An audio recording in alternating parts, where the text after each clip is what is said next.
Welcome back to You Talk Sports, the show where you get to be live in the show. Welcome back to You Talk Sports, the show where you get to be live in the show. We are having a little tech problems today with Zoom and YouTube, but it looks like we got that figured out and we are loading right now. It finally kicked in for us. So if you've ever dreamed of being in a talk show, if you watch First Take or Pat McAfee or Colin Cowherd and you've been thinking, man, I would love to give my 2 cents to those guys, that's what this is your opportunity to do and to be. Here at You Talk Sports, we are the talk show where you get to be in the show.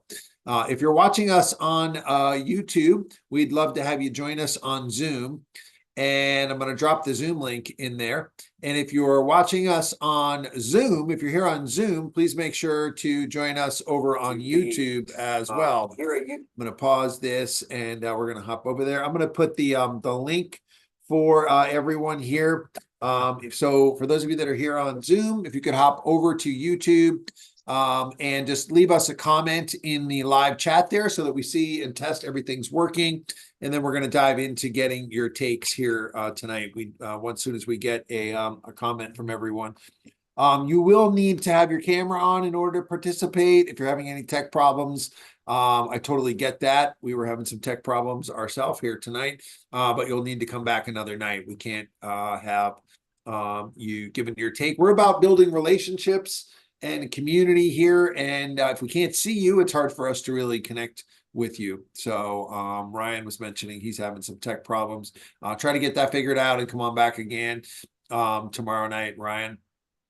So tonight, typically we center the show around the game of the night, whether that's Monday Night Football or the playoff game. March Madness is coming up, the NBA game that's on ESPN or TNT. We're usually focused on whatever the game of the night is, and we kind of have our discussions about football and basketball. We always talk both, but also have a game that's in the center. But the NBA is on break right now for the All-Star weekend, and I didn't love any of the games on the College Board tonight we had a great game, Houston, Iowa State.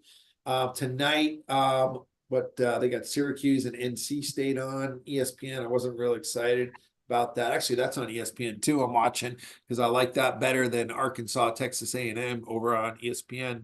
So that game is not. We're not going to center around a game tonight. And what we're going to do is go back to some of the interview questions to get your takes on what sports has really meant to you and your home team. One of the things we're centering this show around is each person who joins the show brings a different, unique home team and take. And we love getting perspectives from you and your home team. You can add things that the rest of us don't know about or don't get to see. So we're going to be doing that here tonight. And so let's start with just kind of going around the horn and kind of having you tell us who you are, where you're from, who your home team is. And then tell us, let's start with having you tell us something most people don't know about your home team. So I'll go first. I'm Greg. I'm originally from Boston. I live in Tampa for 20 years now. So my teams are Pats, Bucks, and Celtics. And if I was to pick one thing that I feel like most people don't know about Boston, it's that we are the only major city with a sports team that doesn't have a Hooters. There's no Hooters. They ran it out of town. The feminists, they came down. They tried to open up one right next to the Garden where the Celtics play. And the feminists came down there with shirts that said Cox, and they were protesting and ran them out of business. So that's how liberal we are in Boston. Most people don't know that. Also, happy hour is illegal in Boston. So there's just some tidbits about our city. We want to make the show fun, viral. We're looking for viral content moments. Of course, we're looking to grow our team and our staff here, right? If we come on and we say the same things that are on, ESPN, that's not really, we're not going to beat them at their own game, right? We got to have our own unique takes to make this fun, to make this, centered around your home team. All right, so let's go first to Jackie. I saw Jackie was in the chat yesterday, had some great takes there. Great to get to see you on here. Tell us where you're at currently, who your home teams are, and then something unique that most people don't know about your home teams, Jackie. I'm Jackie Jenkins Jr. from New Orleans, Louisiana. Of course, my favorite teams are the New Orleans Saints and the New Orleans Pelicans. Um, we the Saints. Everybody come down here. We like to get everybody drunk. We like to let everybody fall asleep on Bourbon Street, and then we like to try to whip them. It just ain't been working like that the last couple of years, but it's all good. Everybody come down here and have a good time. They got better jobs in other states, so they spend way more money and help the economy. So come down here and win some football games. We want you down here. Um, New Orleans Pelicans, we love them, but everybody always hurt, so we call them the Get Wellikins. We got Zion, Deadweight Williamson. We got Brandon, been injured Ingram, but we're turning it around right now. That's my squads. That's what we do. We want y'all to come down here and enjoy, but just watch yourself because we on a come up. I love that take. Anything that gets us smiling and laughing. And New Orleans is one of my favorite cities. Since I live in Florida, my blood's thinned out. I only visit warm weather cities. So that means basically New Orleans, Las Vegas, Key West, maybe Texas if it's in the summer, or Atlanta in the summer. Those are the only places I really get to. All right, glad to have you here. Let's go next to Tariq. Tell us where you're joining from, who your favorite teams are, and something that most people don't know about your favorite teams. So what's up, guys? I'm Tadic, and I am from Virginia. So being in the DMV area, there's a lot of teams. But growing up, I've always been a Redskins fan, an Orioles fan, because when I was young, the Nationals didn't exist. They were in Montreal. They were the Expos. Then I like the Capitals, and then I like the Lakers. So this will kind of tie into one of my two fun facts. So one of my fun facts is why I like the Lakers is that Jack Kent Cooke was at one point the owner of the Redskins and the Lakers. And when my dad lived in Northern Virginia, they didn't have cable TV in the 70s, so he only got to see the games that were, or hear on the radio, the games that Jack Kent Cooke, his network, was broadcasting. So he got Laker games, and we're Muslim, so he heard Kareem Abdul-Jabbar. He never saw the guy, so he just assumed it was somebody like him until eventually he got TV and he saw what he looked like. So that's a fun fact. Another fun fact would be for the Redskins that we are one of the only, I think we are the only team to have ever started a convicted felon at quarterback. And we did it in the scab year when we won the Super Bowl. We got him out of jail. He participated, started a game, won a game. The next day, the NFL PA reached a CBA agreement, and he had to go back to jail. True story. Wow. That scab year, gosh, that was a long time ago, right? I'm surprised you're old enough to remember that. Or is that just a legendary story that is passed down amongst Washington friends? Oh, that's just the story from my pops and just going back and watching through the tapes and the interviews from the time. Nice. I love that. Yeah. I'm trying to remember. I think did the players come back and play in the actual Super Bowl, right? The scabs started the season and then the players came back. And I think that was around, like, did you say 82 or 80? Yeah, Yeah, 82, 83, yeah. 82, 83. Wow, that's just about as far back as my memory goes in sports. That's another topic we're going to kind of talk about today. Awesome. All right, let's continue around the horn here. We're going next to Jason Blackman. Tell us where you live currently, who your teams are, and something most people don't know about your favorite team. Hey, how you doing, y'all? Hey, it's Jason, man. Fayetteville, North Carolina, man. But I'm not a Panther fan. I'm not. I can't do it. I just can't do it. I'm a 49er fanatic. I like the Atlanta Braves, of course. We rep the Braves. I rep the Niners. I'm a Jordan fanatic. You see the Jordan posters behind me. Of course, Tar Heels is my number one. That's where I go to, man. Chapel Hill is like, it's like heaven, man. You guys gotta, if you get a chance to come through North Carolina, go to Chapel Hill and go into the museum. It's like intense, man. Something you might not know, you may know. Michael Jordan has a letter where he was denied to go to Duke University, and it's right there. It's plain as day. Jordan, he didn't get accepted to Duke, so you see what happened. The rest is history. So all those Duke fans that hate are probably wearing those Jordans right now. So but yeah, 49ers, man, big time Niners fan, big time Braves fan. Hope hopefully these Braves come back and, do some things this year. So there you go.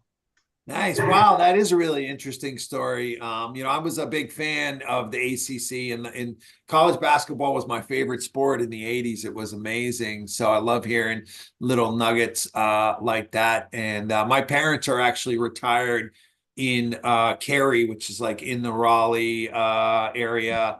Yeah, And Wolfpack town. That's NC State. yeah. It's and Yeah. it's funny I when I went to visit them last year, there was a guy at the sports bar. He said he was giving me the inside scoop on UNC why they didn't make the tournament last year, and he said that Caleb Love and RJ Davis were dating the same girl Dating and the same girl fighting. that played. She played on the girls basketball team. That's a real story. Yeah, Oh my real story. gosh. Yeah, I thought the guy was making that up. I thought he yeah. was a state fan talking shit. No, no, that's a true story, man. I mean, good riddance to that kid, though, man. I mean, he's doing his thing in Arizona, but hey, RJ Davis he's carrying us right now. So yeah. Yeah, awesome. Well, we're glad to have a UNC fan here with March Madness right around the corner. We are going to cover Duke tomorrow night for the game of the week. Yeah, we call it DOOK, Duke, not DUK. DOOK. Nice. Well, tomorrow night we're going to all break out our ACC stories. If you guys have any, I know being a Boston guy, I love to talk about Len Bias, and he's one of the most impactful players that I ever saw play. All right, let's continue here. Let's go next to Ryan Lee. Glad you were able to get your camera worked out. Great job on the tech troubleshooting. So tell us, Ryan, where you're joining us from currently, where you live, who your favorite teams are, and then something most people don't know about your favorite team. Yeah, absolutely. I'm glad I was able to get everything figured out too. I had to change from laptop to my phone for this one. But I'm currently based in Miami, Florida. However, I'm a very proud Western New Yorker. So of course, everything over there is Bills and Sabres all the way through. Always have been, always will be. And I guess like the only like true interesting nuggets, I guess, for lack of a better term, is stuff that's already been public in some way, shape, or form, whether that be the new stadium construction site with the pit. You guys might have heard that, there was this kind of meme going around throughout this playoff run that a bunch of guys and girls, they were jumping in kind of as a quote unquote sacrificial lamb to earn those wins to make that stretch run at the very end.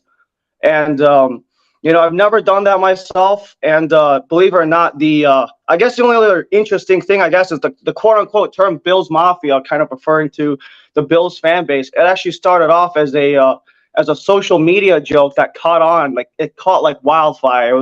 It was right after, I believe, one of the drafts. I want to say it was 2017, kind of this rejuvenation period right after they broke that long playoff drought.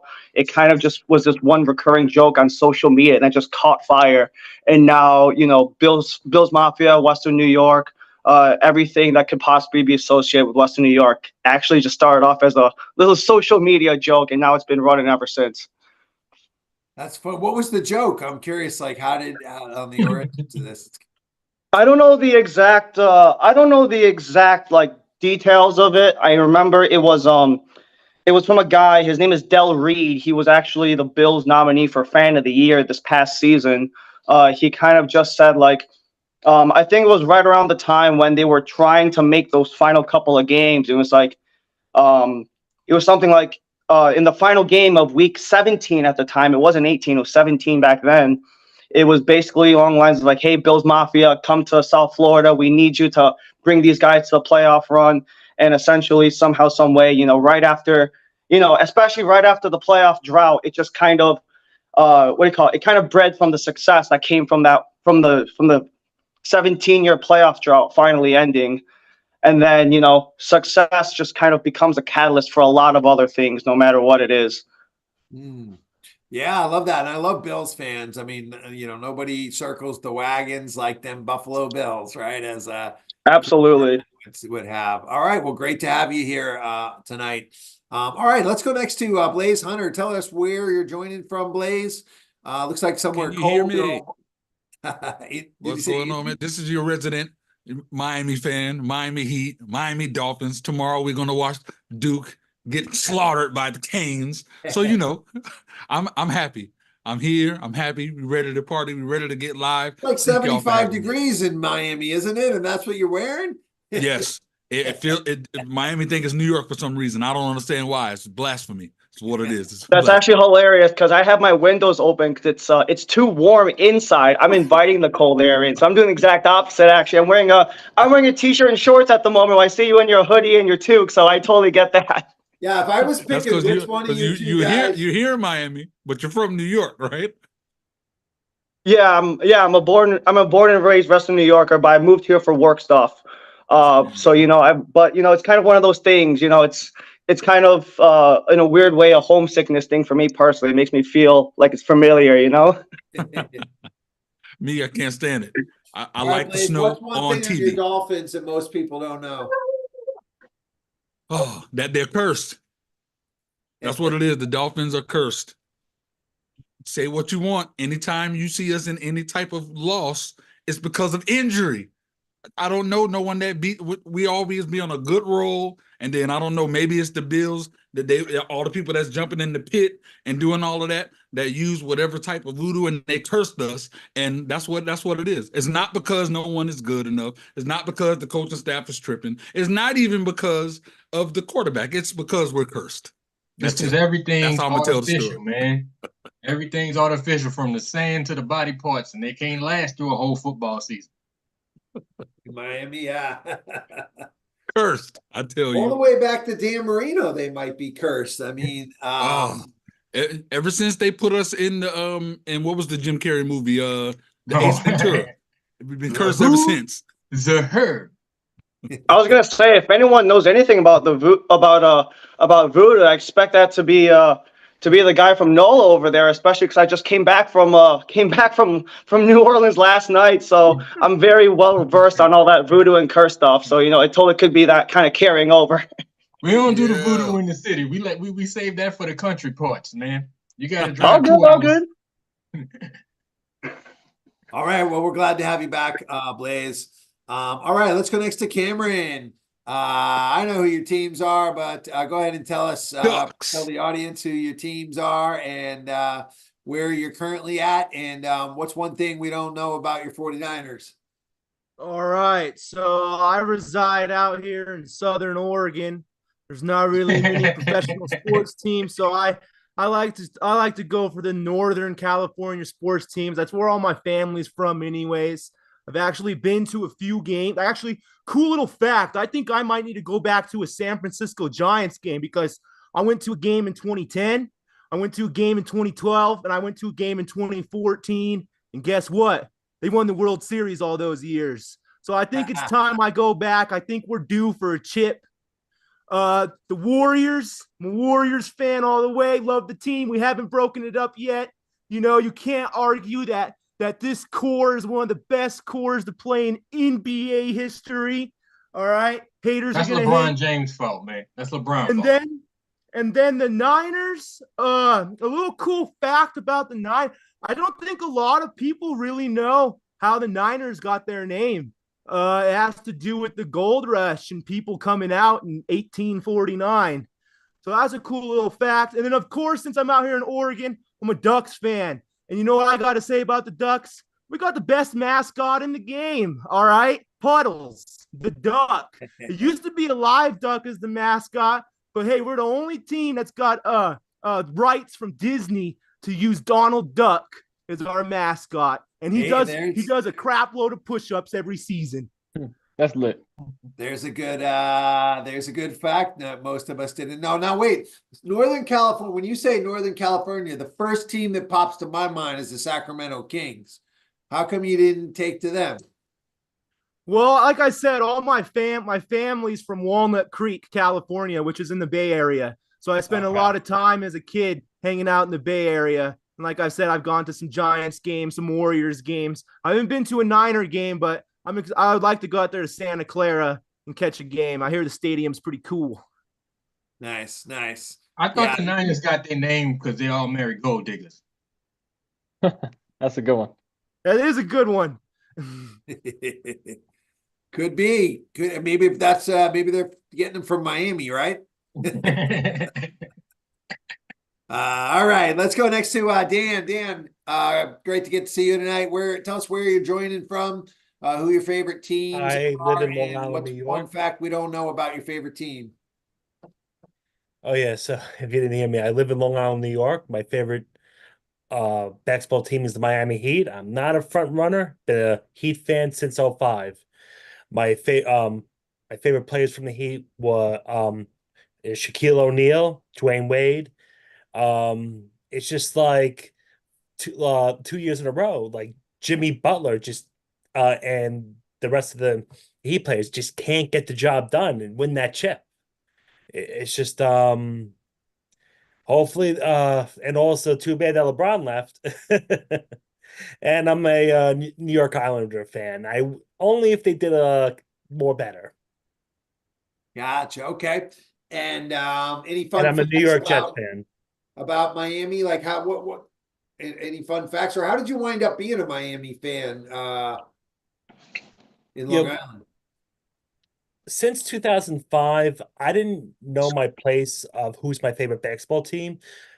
So I like Shaquille O'Neal, and I got it. That's how and Shaquille O'Neal is one of my favorite basketball players, top three, along with Dwayne Wade, and that's how I became a Miami Heat fan. Yeah, makes sense. Makes sense. All right. Well, I love having Miami Heat fans here, being that I'm a Boston Celtics guy. It's a great rivalry ever since the bubble. And I really hope that's the one team I don't want to play this year. That is, unless Embiid comes back, which it's looking like he might. All right, let's see. Christian, we're not seeing you. If you're able to get your camera on, we'd love to get a take from you. I think if you're able to jump off and come back on, that'd be great. And then Alex just joined us. Welcome, Alex. We are introducing ourselves with where we're presently at tonight, who your favorite teams are, and then what's one thing most people don't know about your favorite team. Yeah, sorry about that. A little bit of technical difficulties with the link.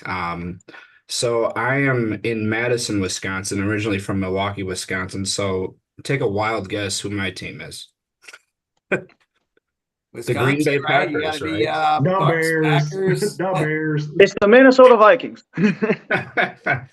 Oh, the Bears make me sick. Anyways, yes, it's the Packers. I will say though, it's the Milwaukee Brewers first and foremost. I come from a baseball family, played baseball in college. The Bucks, very depressing situation right now. I know, but I feel you on that, man. unfortunately, Greg, you're a Celtics fan. I envy you, I guess. The Celtics are going to win it all, I think. But Packers fan, all we do in Wisconsin is drink, eat, ice fish, and watch the Packers. So, I mean, you're born in Wisconsin, you're a Packers fan. There's that 1.01% though that are from Chicago and are Bears fans. You rarely see them, but nevertheless, also I am a Badgers fan. They play tonight, I believe, at Maryland. Another, they're a team that's on a skid right now too, unfortunately. I just bet my friend they would not make the tournament. That'd be the first team in history, I believe, to go from ranked in the top 5 to not ranked and not make the tournament in 2 weeks. So embarrassing, but I hope that doesn't happen. Wow, that is an interesting fact. The Tar Heels last year, weren't they ranked number 1 preseason? They were, yeah, they were. Well, I think those preseason ranks are they're a little iffy sometimes, right? Yeah. I think there's a team who is in I guess Marquette. Marquette's gone up the rankings a little bit. I think last year they were unranked and then they got all the way up to 2. So those rankings can all be skewed, I think. But yeah, big game tomorrow with UNC and Duke. That'll be fun to watch. But Tomorrow's not Duke UNC. It is. oh, it's not. Cover the Duke game. I forget who it's against off the top of my head, but it's on ES. It's the game that's on ESPN. Okay, gotcha. Sorry about that. That's all right. Yeah, Um, we're all looking forward to Duke UNC. We're for sure be covering that game. So this show, it's mostly centered around basketball and football, only because those are the sports that I follow the most passionately. Right. About Duke, Miami. and we'll do some college around March Madness. around college football, but mostly NFL and NBA. Is what our topics will be. But as we sometimes get into life topics and discussions today, feel free to draw on experiences from all your sports experience, because I think all team sports is good. And even we were getting some great perspective on wrestling the other night. So that's where Pat McAfee is right now. Yeah. And it's Duke in Miami. It's Duke in Miami tomorrow night. That's Duke right. in Miami, yeah. Yeah. There's a guy from high school actually that's on Miami's team. I don't know if he plays, but not from. I'm old, but went to the high school I went to. Same high school as Tyler Hero. Fun fact: Whitnell High School. Oh, my sister went to Nice. my Solid. sister went to high school with him. So Nice. Yeah, the Heat fans here wow. will love hearing that. And yeah. But the last thing to answer your question, one thing that's interesting about the Packers, I heard Cameron talking about the 49ers and how they got their name. The Packers name is from the Acme Meat Packing Company way back in the 1800s. So real clever name, I guess, right? With all the brats and Polish sausage and Italian sausage you can eat at Lambeau Field. I think it's fitting. Real Looney Tunes. that is interesting where the name could come from. And of course, they're the only team that's publicly owned, right? Yeah, I am an owner. I am an owner. I am an owner. Nice. I love that. Yeah.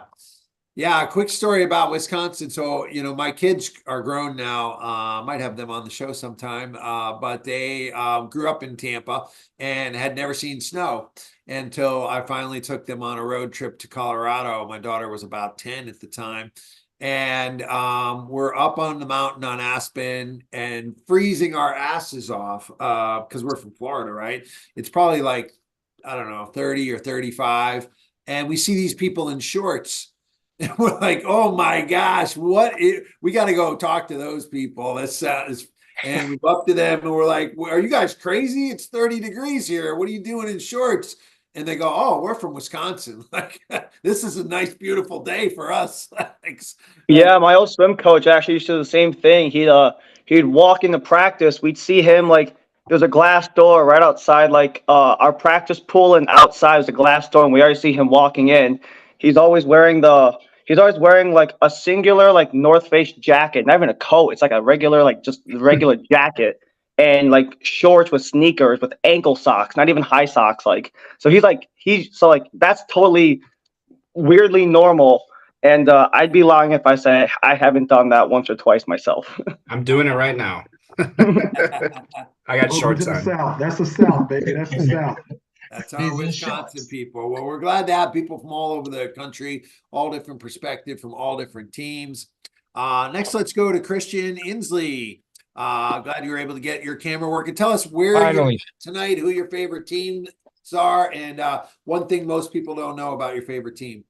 North Carolina, at a Gastonia right outside of Charlotte. So I am a homer. I am a Hornets fan. I am a Panthers fan. As far as collegiate teams go, Clemson, original diehard. Grandfather played baseball there. That is the painting from when they beat Nebraska in the 1981 Orange Bowl for their first national championship. One interesting thing most people don't know, the reason why a lot of Clemson fans have such a disdain for Ohio State is Woody Hayes. If you don't know who Woody Hayes is, look it up. He was an Ohio State coach during the time that Danny Ford was at Clemson. Accused Danny Ford of cheating just because he simply kicked their ass. So he couldn't handle it, stepped onto the field and actually clotheslined a player during the middle of the game. So if you ever hear me say red shirts, silver britches, go to hell, you sons of bitches, that's where it comes from. That's got a nice ring to it. It could be in a country song, maybe. Yeah, there you go. But that's really fascinating to be loyal to those franchises. Sorry teams. The Panthers and the Bobcats, and then not have an in-state college team. You're living in college heaven here. Please don't say Bobcats. That was a rough point in That was time bad. That was for me. bad. That was bad. Yeah, that was probably arguably one of the worst franchises in all of professional sports. Oh, yeah, I forgot that it's the Hornets now. The Bobcats are in New Orleans, right? Yeah. Blame Yeah. the guy behind Jason on the wall. Hey, Jackie, between Grambling or I still remember playing NBA Live and the Charlotte Bobcats. They didn't even have names. They were just point guard number 10 or whatever because of the way the Bobcats were at the time. Like NBA Live, like 04, 05-ish. Those are the good old days with video Yeah. games. We The can't Hornets get it was better. so great. But not, Hey, but not you a can't- goat in ownership. You can't put a price on loyalty, fellas. I'm gonna ride with my team now. Hopefully, we'll turn it around. We got rid of the general manager, and I think Jordan kind of took a step back finally because he was not what we needed. Great players don't always make great coaches, and vice versa. So, You miss Terry Rozier? We appreciate Terry. I do, but I think what we're going to get for him in the first round draft pick, as well as Grant Williams, added some defense. I think we'll be all right. Grant We had to Williams, send. come on, We had to send. We had to send the Charlotte Oh, Hornets back to Charlotte Fred. because we got mosquitoes here. We're a mosquitoes town. The mosquito is the official bird of the state of Louisiana. I actually was a graduate assistant at Southern University in Baton Rouge. Oh wow. Oh, that's too much So- water, dog. You gonna get bit up. Yeah, man. I've never had to wear long sleeves or pants in the summer until I lived down there. I appreciate y'all for Terry Rozier. We love the fact that we have Terry, the scary Terry now. But like I said in the beginning, we're cursed. He's injured. That's how it goes. Yeah, I'm a big Rozier fan. He was on one of my favorite Boston teams of all time. That was Tatum's rookie year. Oh, when I they hate took him. LeBron to a game 7 in the Eastern Conference Finals. Yeah. Rozier came out of nowhere filling in for Kyrie Irving that year. I loved him. I was so sad to see us trade him for Kemba Walker. And Really? I thought that was a great Kemba. trade. At the time, I thought that was a great trade. No, Kemba had twice the salary and half the production. Isn't Kimba the greatest player in Charlotte Bobcats history? Yes. No, Yo, Bill Curry. I'd say I'd go with Gerald Wallace before I go with Kimber. Yeah. Jared Wallace. Go with Larry Johnson, grandmama. Grandmama. Oh yeah, Yeah. Oh right, you had Alonzo Mourning. on Lonzo that. Mourning, Yeah, so Muggsy Bogues. Yeah, we had some. that was carryover from the name change, though. Well, yeah, that was Charlotte Hornets. That was the original. Wasn't Emeka Okafor on the Yep. Bobcats?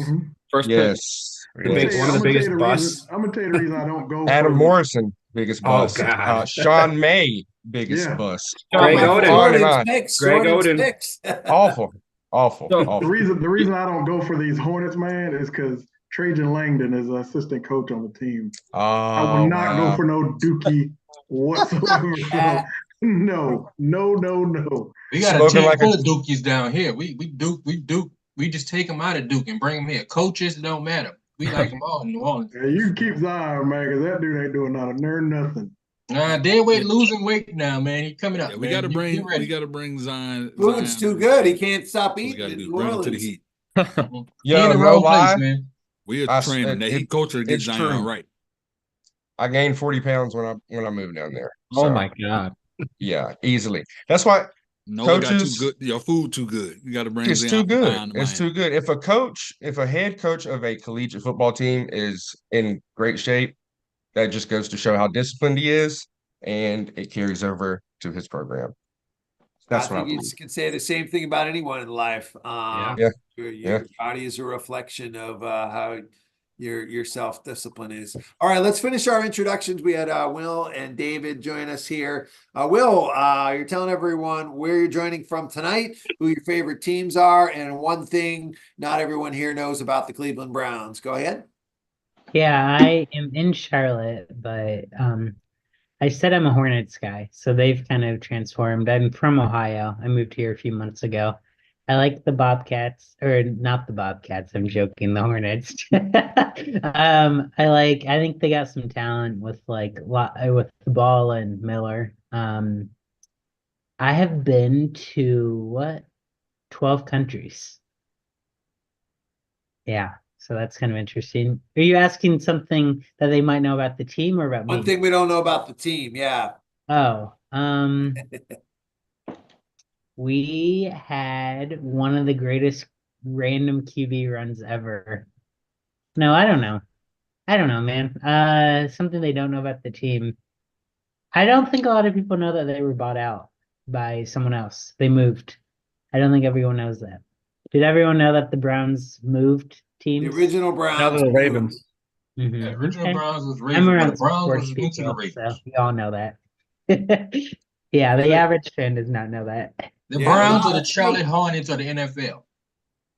It's true. They moved when we moved to New Houston, Orleans, right? went back to Facts. Charlotte. Same thing with the Browns. They went to the Mhm. Ravens, went back to Cleveland. Who was it? Trivia. Who was it before who was Baltimore before the Ravens? The Colts. There you Colts. go. There you go. Johnny Unitas.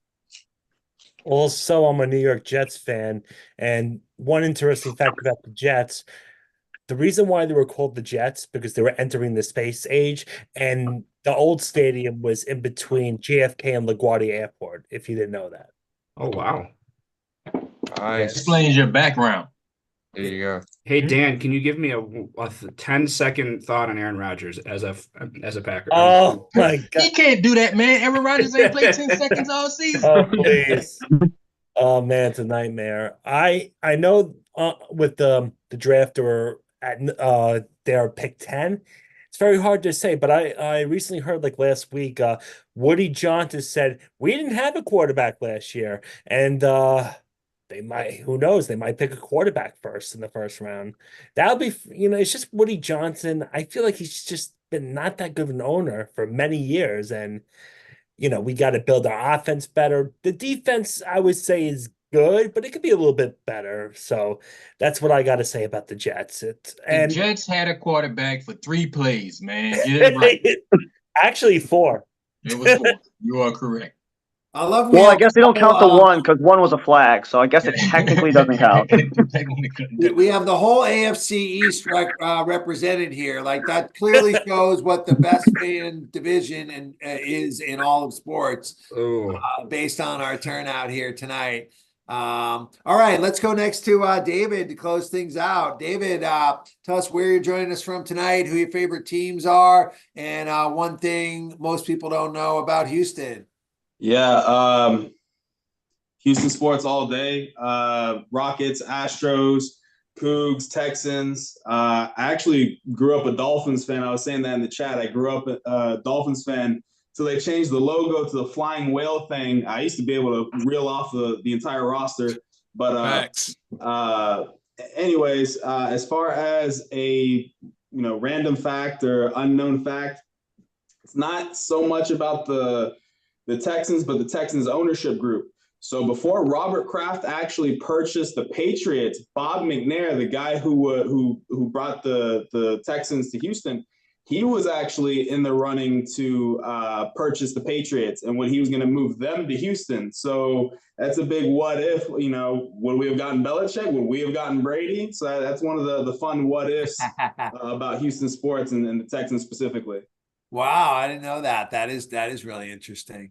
Hey, Dave, we got your affiliate team here in Fayetteville. We're the Woodpeckers, the baseball team. So the Astros we're the affiliates of the Astros. So I love going to I rep them too. That's single A? Yeah, single A, yeah. Mm-hmm. Texas got the baby cakes. They took those from New Orleans. They out in San Antonio. Y'all can keep them, by the way.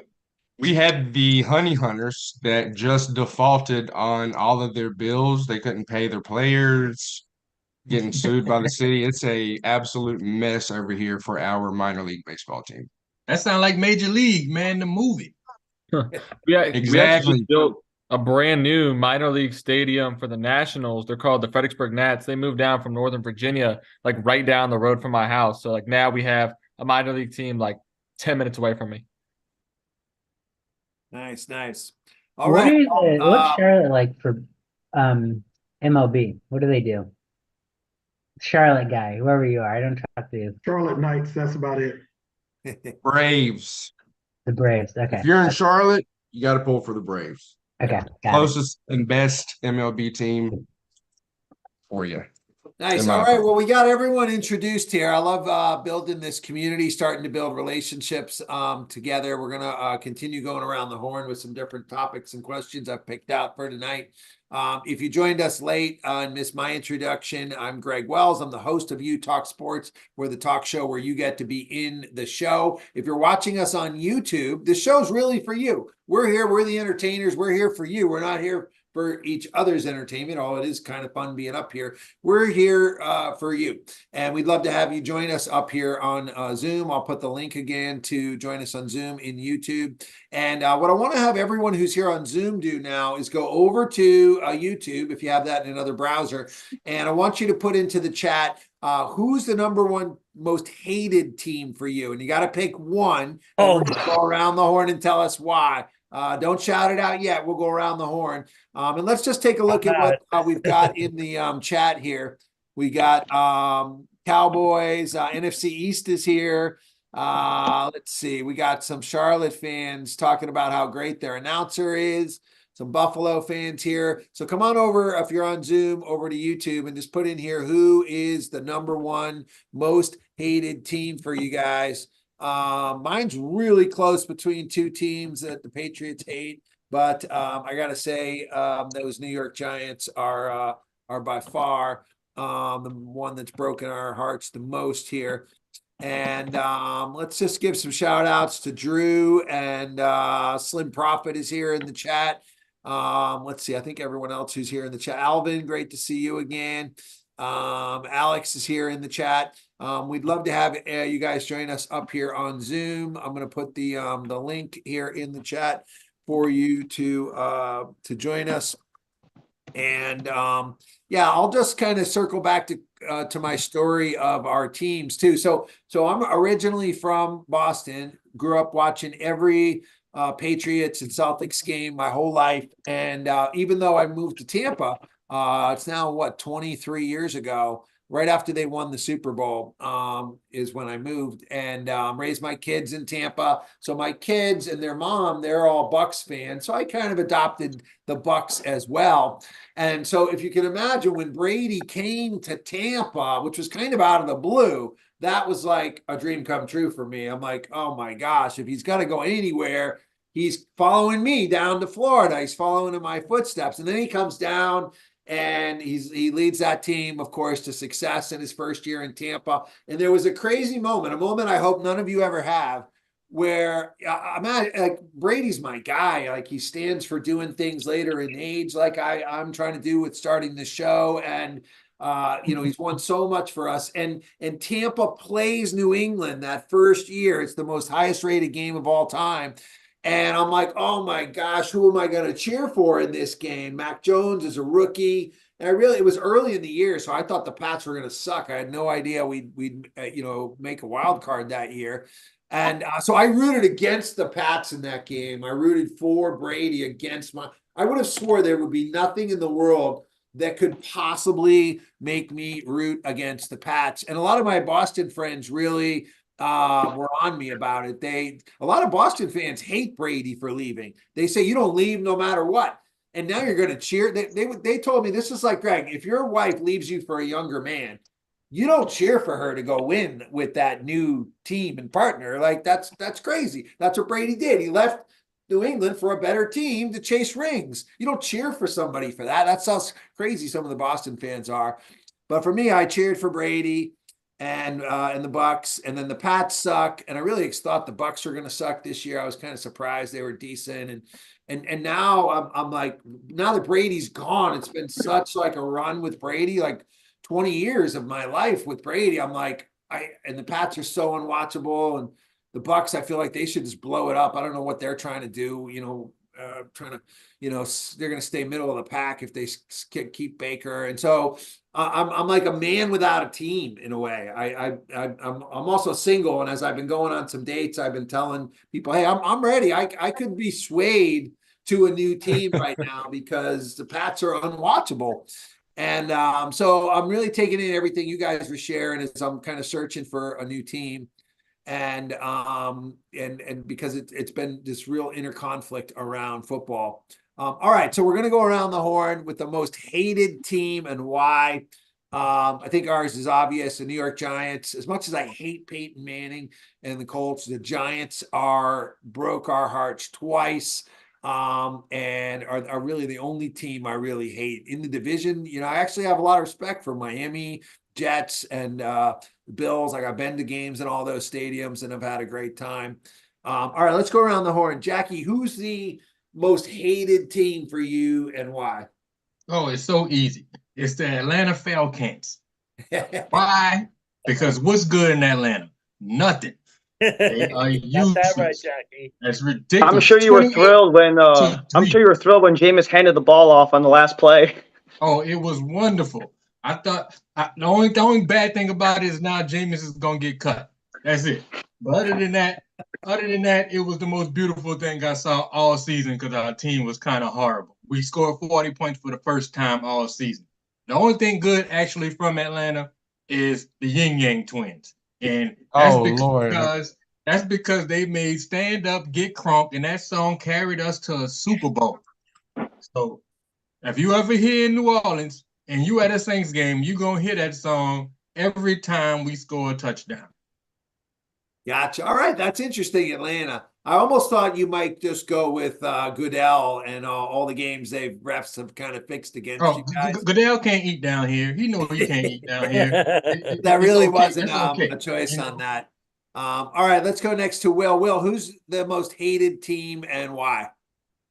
For me, I will go the Steelers just because I think they're a bunch of thugs.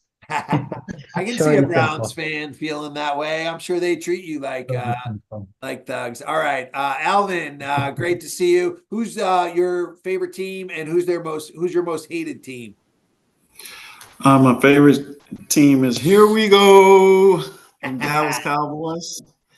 My most hated team are the Eagles. I hate the Eagles, and then it would be the Packers right after that because goddamn Rodgers and the cheating and robbed Tony Romo of a chance to go to the NFC Championship. And this year, I mean, the Packers got you guys. Yeah, it was a catch and a touchdown. That's called athleticism. It's not the rule at the time, but I mean, it was a catch. I'll give you that. All right, well, let's go over to Alex next, the Packers fan. Who's your most hated team?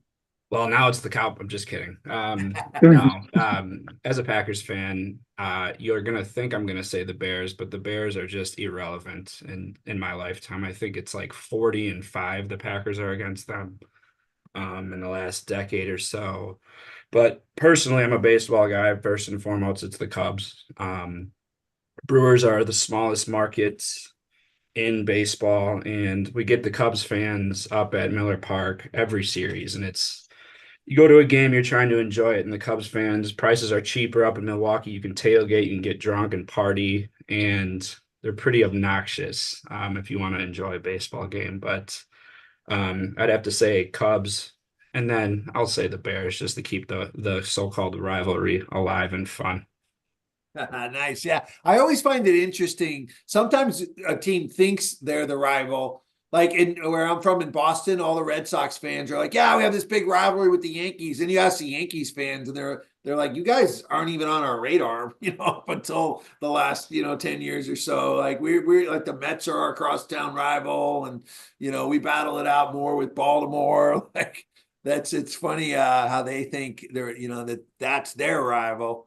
All right, let's go to Tariq. Who's the most hated team for you and why?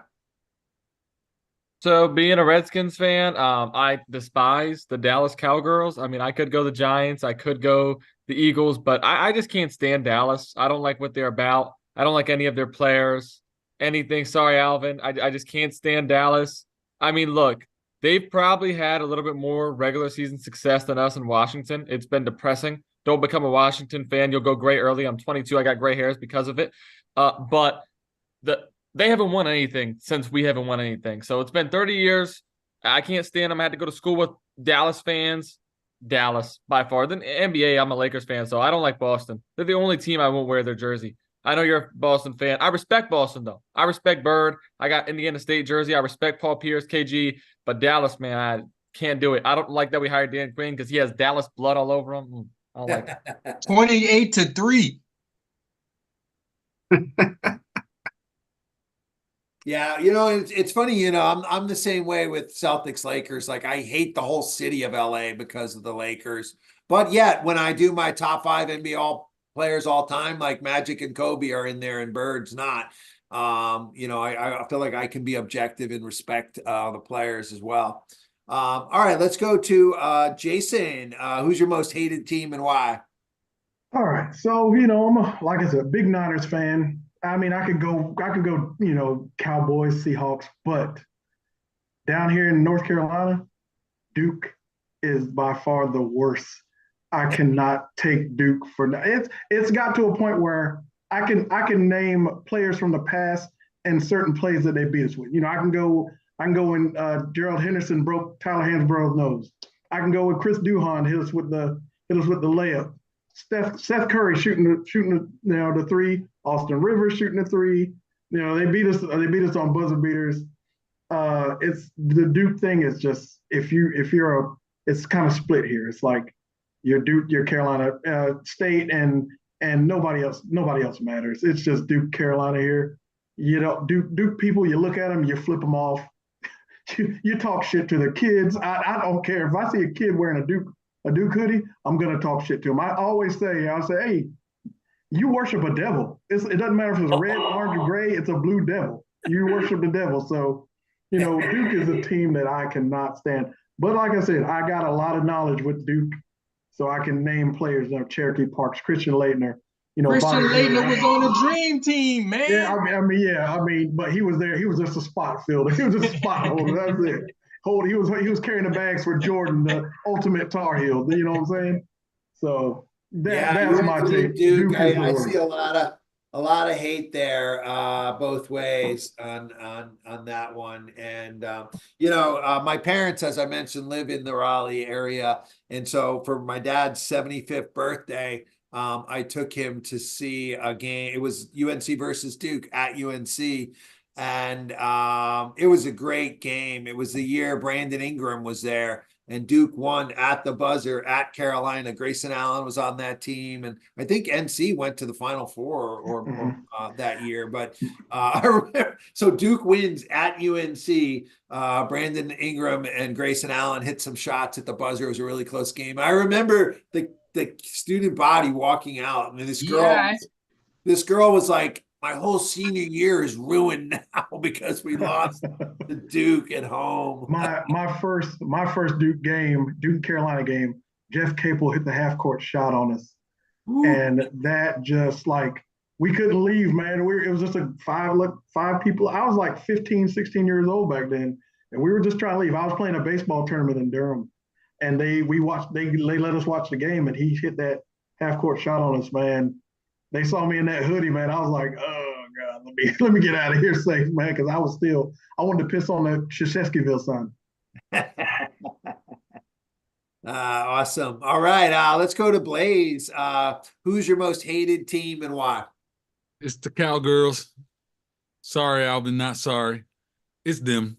It's Dallas. I'm a Miami Dolphins fan, so you know Dallas are the ops. You know, it's too much. It's too much trash talk. And then, you know, one of my best friends, we are the best sports rivalry team. He loves Boston or the Celtics, and he loves the Cowboys. So even if they didn't do nothing wrong, because of him, I hate y'all. So yeah, it's hate. I know hate is a strong word. It's hate. You ain't gotta apologize to Alvin, man. He's from Louisiana and he like the Cowgirls. We getting rid of him. Guess what? That's really interesting that a Miami fan would have such hate to Dallas. You know, that's really that says a lot about the hate that's out there for Dallas. And I also think it's interesting. I want to see where the rest of this goes. Like, you know, Miami and New England are rivalries, but we don't hate each other. Yeah, it's weird. Because the competition is none. It got to be a competition. Because we've been winning so much. Is that why? No, Miami's beat us probably 1 out of 2 almost every year. They've been beating us in the regular season. That's right. They win no So rain. snowbirds. They're I snowbirds. wonder why. Like for home in Miami. me, it's like the heartbreak of those Super Bowls is worse than an in-season rival. But everybody else so far has shared like it's like an in-season rival that just gets on your nerves. I wonder why that is. It's interesting. All right, let's go to our Bills fan, Ryan. Who's your most hated team and why? I mean, I put in the chat that there was a time probably until like 2018 or 2019 I would have said New England, but I'm not going to lie to you, Greg. Ever since Tom Brady left, it's been a little sad, for lack of a better term. So I've kind of given them a bit of a pass lately. So lately it's been Dolphins and Chiefs. I've actually been leaning towards the Dolphins only because of in two things. It's number one, just it's division. You know, we see them twice a year. They come to Western New York. Bills come down to South Florida, and also in terms of all of the trash talk, both in person and social media. I feel like Dolphins fans tend to bring it way harsher than any other fan base tends to. When it comes to the trash talk, the roasting, just somehow, some way, they tend to just really bring it. And it really grinds my gears. I'm not going to lie about that one. But, I have met a couple of guys who are pretty cool, but the guys who really bring it, they really bring it. And it's just really tough to just sit through sometimes. I want to say KC is number 2 only because of the playoffs loss, but only one team in the past several years has left KC to one score year in and year out, and no one else came close. So gotta give that where it is. Well, I'm not sure whether to be Miami insulted or not fans. that we're not even worthy of being a rival anymore in New England. That we're not even worthy of. I mean, who knows? Maybe a Jaden Daniels or a Drake May could change the fortunes, or whoever gets drafted on that number 3 pick. That could potentially change a lot. But it's just sometimes when you have a great like that for so long, it just tends to have a major skid. Like when Jim Kelly finally retired, we had some playoffs with Doug Flutie, and then once Doug Flutie and Jim Kelly were both out, we were out of the playoffs for 17 years. So sometimes that just kind of is what it is. You have a great, and then the team's just never the same afterward. Yeah, the Bills are the reason why the Cowboys fans have so much confidence. It's y'all fault. You guys gave them their rings. Do you think it was more of Bill or? It was before I was born. I was -4 when those happened, so I can't really say much on that. Blame Thurman Thomas. Thurman Thomas is your problem. We were just part of 2 of those. Yeah, it's funny for me. Doug Flutie is a Boston legend, and then Bledsoe went to Buffalo. So it was like, I don't hate those guys. I like those guys. Like they're just on a different team now. So I think that's part of why I don't have that hate for the Bills. I'm not even 100% sure if the hate was on New England or if it was just on that 1-2 punch of Belichick and Brady. I think that was where most of the hate came from. But once you kind of have your 1 or 2 guys that you kind of just lean towards, just kind of carries over, I guess. I think Belichick should get the Buffalo job. You guys want to get over the hump, you need a coach that can beat Mahomes. Yes, because Buffalo needs to cheat. They got to cheat. They can't do it. They need it. Oh, yeah, I heard. Not winning anything with Josh It's been one score every single game since 2021 has been one score between the Bills and the Chiefs. Sometimes just one bad curving kick is all it takes to crush your hopes and dreams. Or a call. I heard a little over a month ago, Belichick was seen about being a coach for the Chargers or Atlanta, but that's not happening with the Chargers. So maybe I think they have somebody for Atlanta already, right? Yeah, it's Raheem Morris. Yes, from the I'm so glad Rams. they got Raheem Morris because now we know we're going to get 2 more wins a year. We'll have to see where Belichick goes, or he's going to retire. It remains to be seen. Well, he's going to be a mid-season acquisition. Is my opinion on that.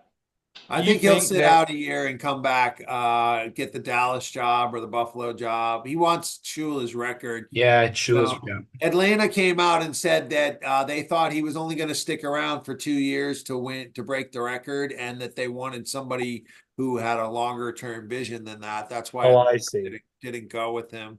You know, which I Yeah. kind of can see makes sense, but Atlanta like long-term losing? This good. They do this. This is what they do.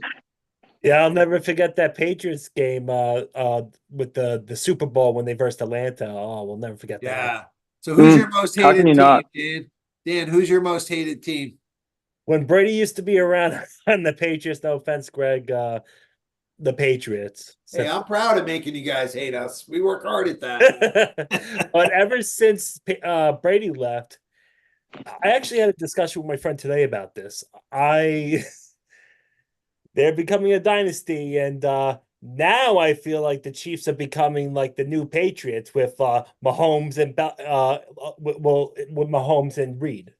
Yeah. Well, see, there's a big old difference because the Patriots needed 9-11 to become a dynasty, and the Chiefs, they just did a couple draft picks and got a new coach.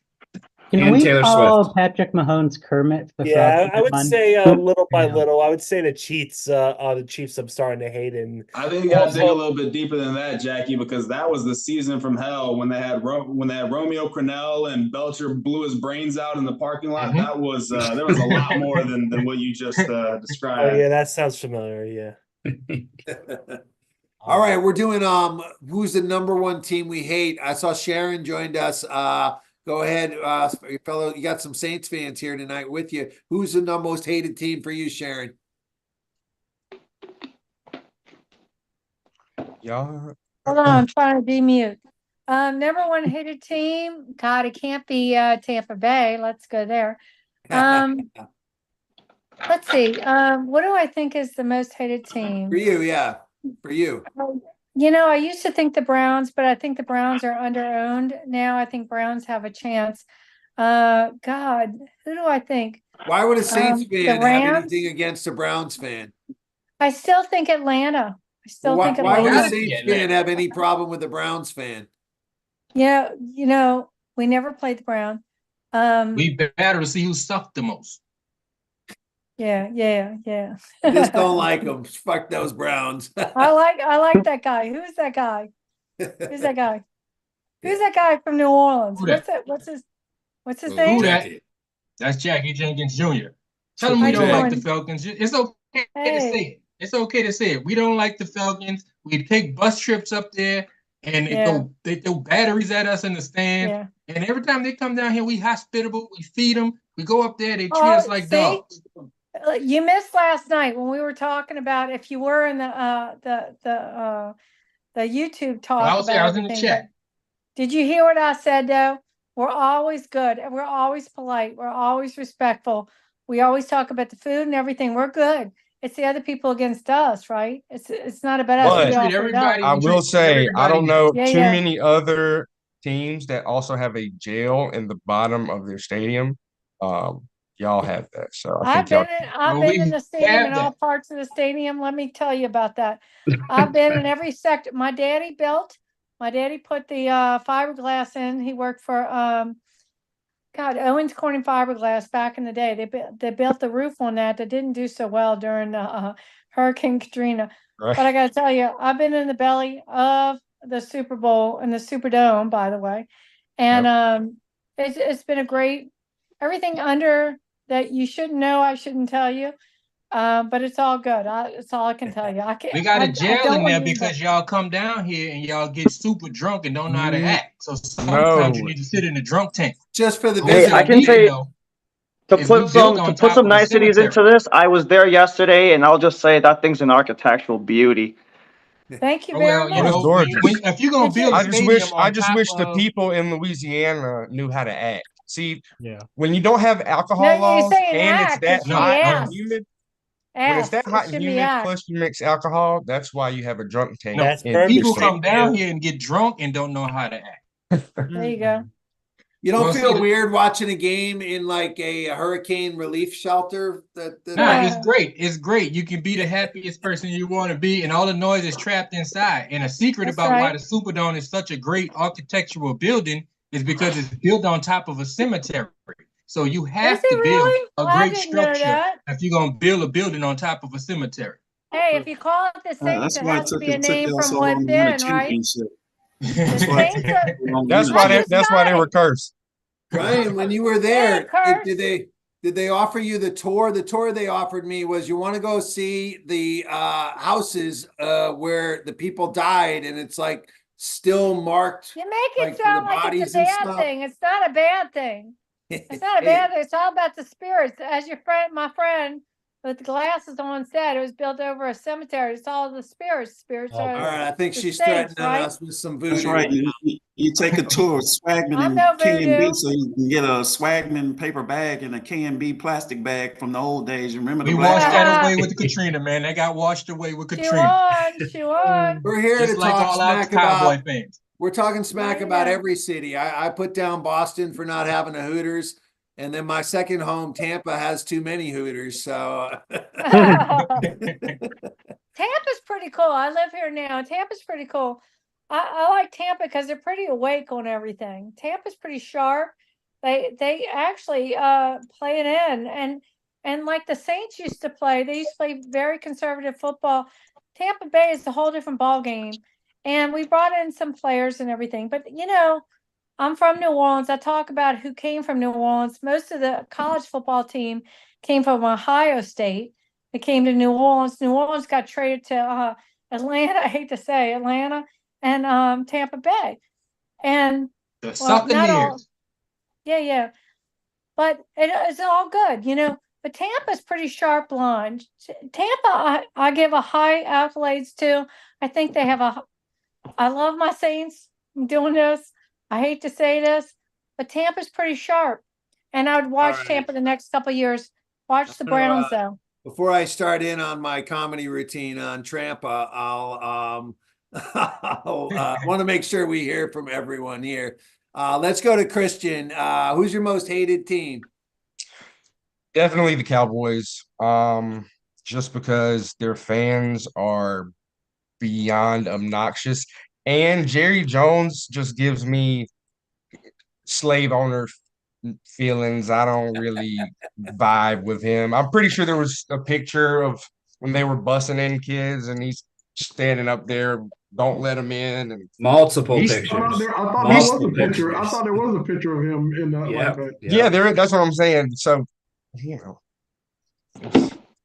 That's enough for me. A Carolina Panthers. We got another non-division fan who hates on the Cowboys. There are a lot of reasons to hate the Cowboys. I don't think you can be neutral towards the Cowboys. I really don't. Yeah, you Oh either no, like them or absolutely you don't. can't. Absolutely you so? can't. Okay. Absolutely. Like, we don't care about the Cowboys. Like, we've got better since we've come into the league. The Texans, we have better success in the playoffs than the Cowboys. Is like, who are y'all? I would have said AFC teams don't care, but we heard from Miami and Carolina fans here that they dislike them, and it's not just the fans they dislike. They got valid points about the team and the owners that they don't like. All right, let's keep going here. Let's go to David. Who's the most hated team for your Houston? Oh man, which team? Gotta pick one. I would say with the Astros right now, it's the probably the Rangers, just because we got beef with them because they decided to be good all of a sudden. But really, growing up as a kid, it was the Patriots, and right now more than any team, the Titans, because the crap that they tried to pull with their ownership. If you know. Their ownership, they used to own the Houston Oilers. They moved them to Tennessee, and they pulled out the Love You Blue jerseys on us. So we had to go down there, play with our third string quarterback, Case Keenum, and kick their ass. And that's the game that got Mike Vrabel fired. But thankfully for them, they can keep those jerseys. We're bringing out new jerseys this year, so that'll be exciting. That's an interesting one with the Houston Texan rivalry versus Tennessee going way back. And the Titans, their fan base doesn't even care about the jerseys, so it's like, why not just give those back to us? Yeah, that was But their ownership disrespectful. group is just That was awful. disrespectful. I was like, man, that's crazy to wear those That's jerseys. cool. Houston kicked Mike Vrabel all the way up here into Wisconsin. He is an assistant now, or he's a consultant with the Badgers football team and Luke Fickell. So I That'll like be to think good. that's a good thing, but that remains to be When he was seen. our D coordinator before he got hired, he was not impressive that year. So I thought he did a really good. It was really surprising what he was able to do with the Titans. Well, he rode Derrick Henry's back. Henry is a beast and was in his prime. There's rumors Derrick Henry might be coming over to Houston. That'd be quite the revenge. You don't want him? Nah, because he's gonna want a lot of money. Just draft a running back in the third or fourth round. They come a dime a dozen. Vrabel's got to David. Vrabel's got to be Smart a head man. coach again, right? He has to after Eventually. Deserves it. Yeah, he was coach of the year a couple of years ago. Right. So he'll get another shot at it. Yeah, this was a weird. I I didn't was think saying that. he did that with Ryan Tannehill calling the plays of everyone in the world. Yeah, Greg was saying Belichick to Buffalo when McDermott gets fired, but Vrabel to Buffalo might actually do some damage. Yep. Vrabel with Tannehill beat Belichick with Brady. That was Brady's last playoff game as a Patriot. He lost to them, and it was Vrabel's defense that Brady couldn't. He threw a pick six in that game. All right, let's go to Cameron. Who's your most hated team and why? All righty. So mine as a Niners fan is the Dallas Cowboys. I mean, the Niners were the team in the 80s. Reason why they couldn't get any Super Bowls is because the Cowboys were the team of the 90s. But honestly, that's not the reason I don't like them. Let me tell you why I don't like the Cow. It all has to do. Were you even born then, though? It all has to do with the fans, and personally, the fans that I know. Okay. Preach. It's the same. I don't know if you guys have ever seen that meme, the Cowboys fan meme. It goes like this. It's the same cycle. The season starts. They beat up on some bad teams and win some games. The fans get their hopes up. They start saying, how about them Cowboys? We them boys, this our year. We're going to win the Super Bowl this year, every year. And then they go in the playoffs and they choke. They absolutely choke. They have only 4 playoff wins since their Super Bowl run in 95. All of those wins are in the wild card round. So they have 0 divisional round playoff wins since 1995. I don't get why the Cowboys every season say their team is the team to beat every year. It's the same cycle. And those Cowboys fans are the same everywhere. Cameron A. Smith, ladies and gentlemen. It's not just the ones that that that are your friends. They're everywhere. We need some more Cowboys fans on. If you're watching the show, Cameron, at the end of how many trophies have you been holding? No more Cowboys fans. How many trophies have you gotten? Why is that always with How many can we trophies? live in the present? Can we live in the We present? are in the present. As a You Saints talking fan, about I it's can a say cycle. we have You're won a talking about Super it's a Bowl. cycle. How many trophies with your playoff wins going to the Super Bowl? How going many to the divisional round wins do the Cowboys have since their last are you run? holding up? You have I the mean, at same least amount it's of better to trophies as the win. Cowboys. Hey, Capiche, Ed DeBartolo, ever since he's gone, you got no championships. And I don't think Cowboy fans like Packer fans or Niner fans. The Packers and Niners own the Cowboys in the playoffs, Ever since even your if daddy we're the came down lower to New Orleans seeds. and got caught up in the construction I love of it. New Orleans, you haven't had any championships. I don't know why y'all arguing or mentioning New Orleans because we have a ring more recent than both of y'all. You guys remember the last time the Browns won? Wrong about that. we saved Alvin for last here because it's so interesting how many teams hate you, and they're like, you don't even think about them. Who from the Cowboy fans' perspective, who's the most hated team and why? The most hated team for me is everybody. Because there can only be one. There can only be one. We're the most talked about team. We don't ask to do that. We're the most talked about. We help you sell tickets. We showed y'all how to even get people in the stand. You need to take lessons from our marketing so you can be relevant, so you can knock us off our pedestal. Then furthermore, we all talking about history. If you don't have a trophy this year, all y'all in history. So you got 5, you sitting at 5, some got 6. But we all talking about history, whether it was 1 minute or 20, 30, 40 years ago, we're still talking about history. And I still got 5 beats 1 all day long. Saints fans. Cowboy answer. The Cowboy millennium, man. It's a new millennium. The Cowboy fans start talking, Jordan came. Yeah, the Cowboy reinforcement. How about boys? Hold on, Jordan's going to go next. I love it. We in 2024. That's the last time. I want to force Alvin to answer the question though. If you had to pick one team who's been a thorn in your side over the lifetime of you being a fan, who would be the most hated team? The most hated team for me would be the 49ers. Yeah, 49ers. I would have guessed New York Giants. I mean, I would have thought it would have been the Giants too, man. But stay away. I'm not going to go with the Giants. It's going to be I feel like the 49ers are like Montana with the catch. Their franchise was born from that catch. Yeah, but they're not. You don't even see them that much over the lifetime. I think. I don't know. To me, that it's like. Mike Tyson doesn't even like acknowledge like some little girl who's trying to like pick a fight with him, right? That's kind of like how the Cowboys, I would think, look at the 49ers. All right, let's go to Jordan. Glad you could jump in from YouTube, That's exactly Jordan. how the Cowboys are. Yep, the same way that they hold on to that old championship from ages ago, they hold on to that same catch from the 49ers. Jordan, who's your team and who's your most hated team? Listen, it's we them boys. We don't boys. We don't boys. We don't boys. Them Cowboys, America's team. We in here. I had to come on to support Alvin, man. I had to support on. I can't believe you woke up in the middle of the night to come on here and say that. Yup. You know what? They're America's team because they're always at home with America watching the Super Bowl. That's why they are America's team. But still, at least, hey, we got 5 rings. We got 5 rings, and listen, every year we still got a chance. But okay, out of the Cowboys fans here, out of the Cowboys fans here, talking about who's gonna make it to the championship. Do we make it? No. More Super Bowls than the Cowboys. Were either one of y'all alive when the Cowboys won a Super Bowl? Yes, I was a 14-year-old. So the reason why I'm obnoxious about it is I was 14 years old when we made our run. I had to suffer through '89. I started. But you only like the Cowboys because the Saints sucked at the time.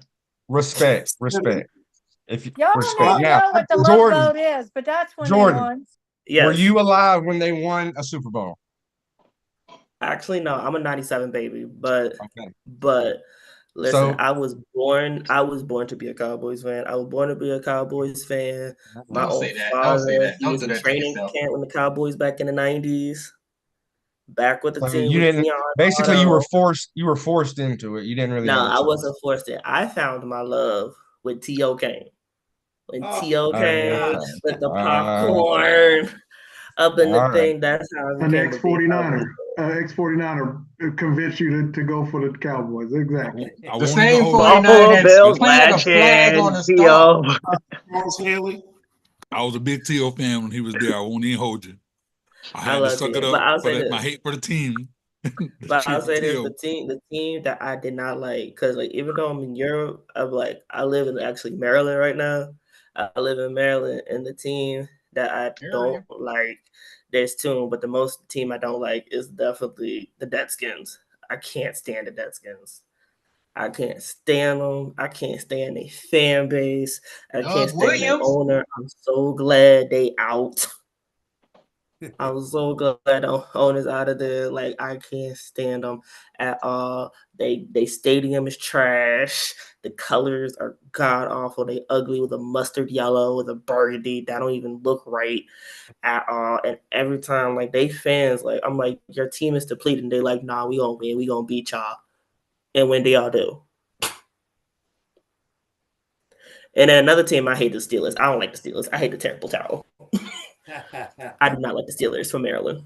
All right, we got to let our Washington fan respond to that. You know, what can I say? We suck, and we still have a thorn in the side. I mean, I think our colors are honestly better when we were the Redskins. With the new name, hey, we're glad Dan Snyder's out too. Like, he was terrible for everybody. We're glad he's gone. We're gonna turn a new leaf. You know, we'll be good, and we'll be back to whooping some butt sooner than later with this number 2 overall pick. You know, but nothing's worse than Jerry Jones. I mean, y'all still have him. Who's your pick? Who's your pick at 2? Hey, at least Jerry Jones. At least our Jerry Jones, we make money. He make up money. That is true. I'd say for 2. I mean, if they can get Caleb Williams, I'd go Caleb Williams. If not, I would just go Marvin Harrison Jr. I think Sam Howell has some potential with an offensive line around him. And then, look, if Howell's not the answer this year, we're going to suck regardless. Then the next year we can draft a quarterback or do something for free agency. If we can't get quarterbacks Williams. Next year is the problem. Next year's draft class is looking pretty bleak. You wouldn't want Jaden Daniels or Drake May? Yeah, a lot has changed. I don't like Drake May as much as other people do. And Jaden Daniels, I think he's solid. I don't know if we'll develop him right. Plus, 4 years of not doing anything, 1 Heisman year. I don't know. We don't really have the best history with quarterbacks like that, frankly. So I mean, to be fair, go ahead. I would almost get Brock Bowers, man. I think people are undervaluing him a whole lot. I am a Buckeye fan, and I am quarterback. I mean, all right. Well, hey, this is a good segue into our next segment we're going to do. Everyone got to go, right, on the most hated because we were jumping around on there. Awesome. All right. So let's go back over to the YouTube chat now. I'm going to put that link in here in case you guys need it. Go over to the YouTube chat and put in there who you want for your team in the NFL draft. Who's on your wish list player that is realistic that you guys can get given your draft position. And then we're going to go around the horn and make sure we're probably going to use a timer this time because this could go a little bit long here. And so we're going to do a 1-minute take for each person. And it's your off-season wish list. So this would include your draft pick. Put your draft pick over there in the YouTube chat. And we want the player you want for your team in the draft. And then the key free agent signings that you think are realistic and or re-signings, right? You'll get 1 minute to tell us kind of your wish list of what your team you want for your team in NFL offseason. And if they get that, sum it up with if you get all the wish list, how far do you think they can go this year? So that's what we're about to do in this take. But let's make sure everyone comments over there in YouTube. All the engagement on YouTube is good for the algorithm. It pushes us out more so we get more viewers and can have more and more people keep jumping up on here like you've seen tonight. Some people have joined us midstream from YouTube. If you're watching us on YouTube and you want to join us, I'm going to put the Zoom link here. Don't think, oh, you're in the middle of the show and I can't join us. You're welcome to join us. And if you're watching on the replay, by the way, put a comment, #replay, and that way we'll know you're here. We can invite you to the community, get you onto future Zoom broadcasts. We're live every night from 7 to 10 p.m. Eastern. Usually we're centered around a specific game, and we're having this same kind of fun and banter on football and basketball topics, but then we'll also check in on our game of the night. Tonight, ESPN was showing Arkansas, Texas A&M. I wasn't that into that game. It's actually 39-37, pretty decent game, but it wasn't that intrigued with neither of those teams. They're not ranked. So that's why we're not focusing around a game tonight. We're trying out kind of a different format. The show is going to be continuing to evolve, and we'd love to have you be in the show. That's what we're all about. All right, so we're going to go around the horn now with your wish list for the draft and your wish list for off-season moves. And we'll start with Will. What I gotta take off. I gotta take off in a second, so I'll do this real quick. I gotta call at 8:30. But I don't want to hear all the backlash. I'm cutting Nick Chubb and I'm signing T. Higgins. And I am getting some running back in the draft. I'm done with Nick Chubb. So, and if you guys do that, how far do you think you can go? I mean, I really think we were good this year. I think we can beat Kermit the Frog in the AFC Championship. And then I don't think we're gonna have any issues, man. If we keep the same team, I think it's hard for anyone to argue we won't make like the AFC Championship. Super Who's your Bowl, quarterback? Cleveland. You heard it here. I And think Watson could figure who's it going to out. be leading you to the Super Bowl? Is it Flacco? Watson can figure it out. He never really had a real chance. Is it Watson or Flacco? Who do you even want? Well, I don't even know if Flacco is playing. I want Watson. All right. He could turn everything around. You know, he can do it. He's done it before. I'm with you. All right. Yeah. Your minute is up. Awesome, Will. We appreciate your contributions. Look forward to seeing you again. All right. Let's go next to Blaze. 1 minute on the clock. Who do you want in the draft? And what are your off-season moves? And then how far do you think you can go if you get everything you want? Oh, this one is a hard one. I was trying to put it in the YouTube chat, but for whatever reason, the YouTube chat is being extremely slow. But I think I want to get your boy from Georgia, the what they call him, the ringer, the tight end. I believe. Ooh, that's our guy. Powers. Not, he needs to come to Miami. I mean, he wants to be a winner. Comes to Miami. I feel like the curse will be lifted. The curse will be lifted. We will have nothing to worry about. And then as a someone to sign, I think we build a time machine. We go and get Brady non playing. You really hate the Dolphins then. No, I feel like That's maybe our 1 minute. You guys got a lot of players you got to re-sign. So let's assume you Devon Holland. You keep the same team. You get him. You get Bauer. How far do you think you guys can go next year? If we can stay healthy, championship. I love it. All right, 2 for 2. I truly believe. Everyone believes in stay their healthy, team. championship. That is the power of the NFL. Everyone believes if I could just get the right player, and we could win the Super Bowl next year. There's no other sport that's like that. I love it. All right, it's if we can stay healthy. That's it. Go next to David. You're on the clock for 1 minute. What do the Houston Texans need in the draft and free agency, and how far can they go if they get it? Key things, we just need to build off of last season, stay healthy. That's what killed us all last year. I thought we had the squad, but when your entire offensive line is shuffling every week, you lose your number one offensive weapon. You can't run the football. I think the biggest thing is we need to re-sign Jonathan Grenard. Don't break the bank for him, but we need to bring him back if we can bolster the D line. That's what I want to do. But most importantly, when you're not going to hear anybody talk about, everybody thinks we need wide receivers for some reason. Completely disagree. We need to bolster our defensive backfield. So we need a safety because Jimmy Ward's running on fumes. We need to re-sign Steve Nelson, which I don't see happening. So we're going to need a cornerback, the white kid from Iowa, Cooper DeJean, whatever his name is. We can bring him in. But our biggest thing is just being healthy and re-signing Dalton Schultz. I do not want to get a Derrick Henry. I do not want to Saquon Barkley. Get a running back in the 3rd round. We could probably scoop up the kid from Michigan. I forget what his name is, but we could probably scoop him up in the 2nd or 3rd round. Get your wish list. How far can you go with that? Super Bowl. Bowl. Kool-Aid. All right. We're going next to Cameron. You got 1 minute on the clock. Give us your wish list and how far your Niners can go. Yeah, when looking at the Niners roster, it's pretty stacked. I would just have to say my main priority is getting Chase Young re-signed. If the Niners don't get Chase Young re-signed, he's going to be a pretty penny to re-sign him, but he's an elite player at his age at 24. He's an elite edge rusher. And I know that Kyle Shanahan loves drafting the D-line position, especially edge rush. So I think if we can just re-sign Chase Young and maybe look at the opposite tackle side of Trent Williams, see I'm sure the top tackles would be the top 4 be off the board by the time the Niners are able to draft. But if we can find a good tackle on the draft board, that'd be nice. And if we can't find one there, man, this receiver position is absolutely stacked in this draft.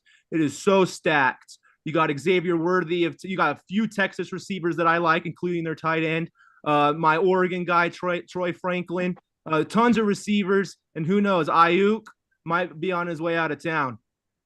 Now, how far can you go if you get that wish list?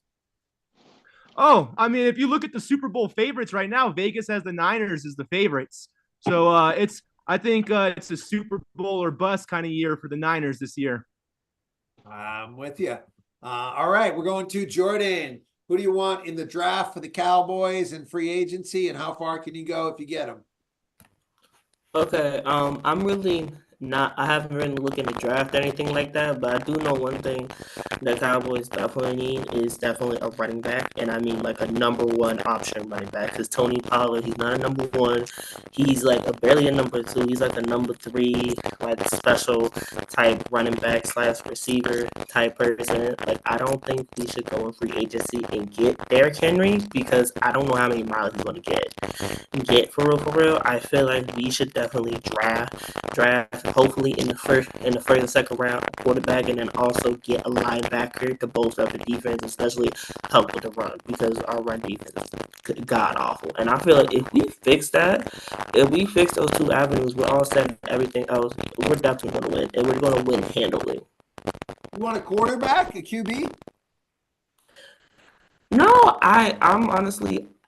I feel like this year I don't think we should get a quarterback. I don't think we should get a quarterback. I thought you said QB. I really I don't would think agree so. with that.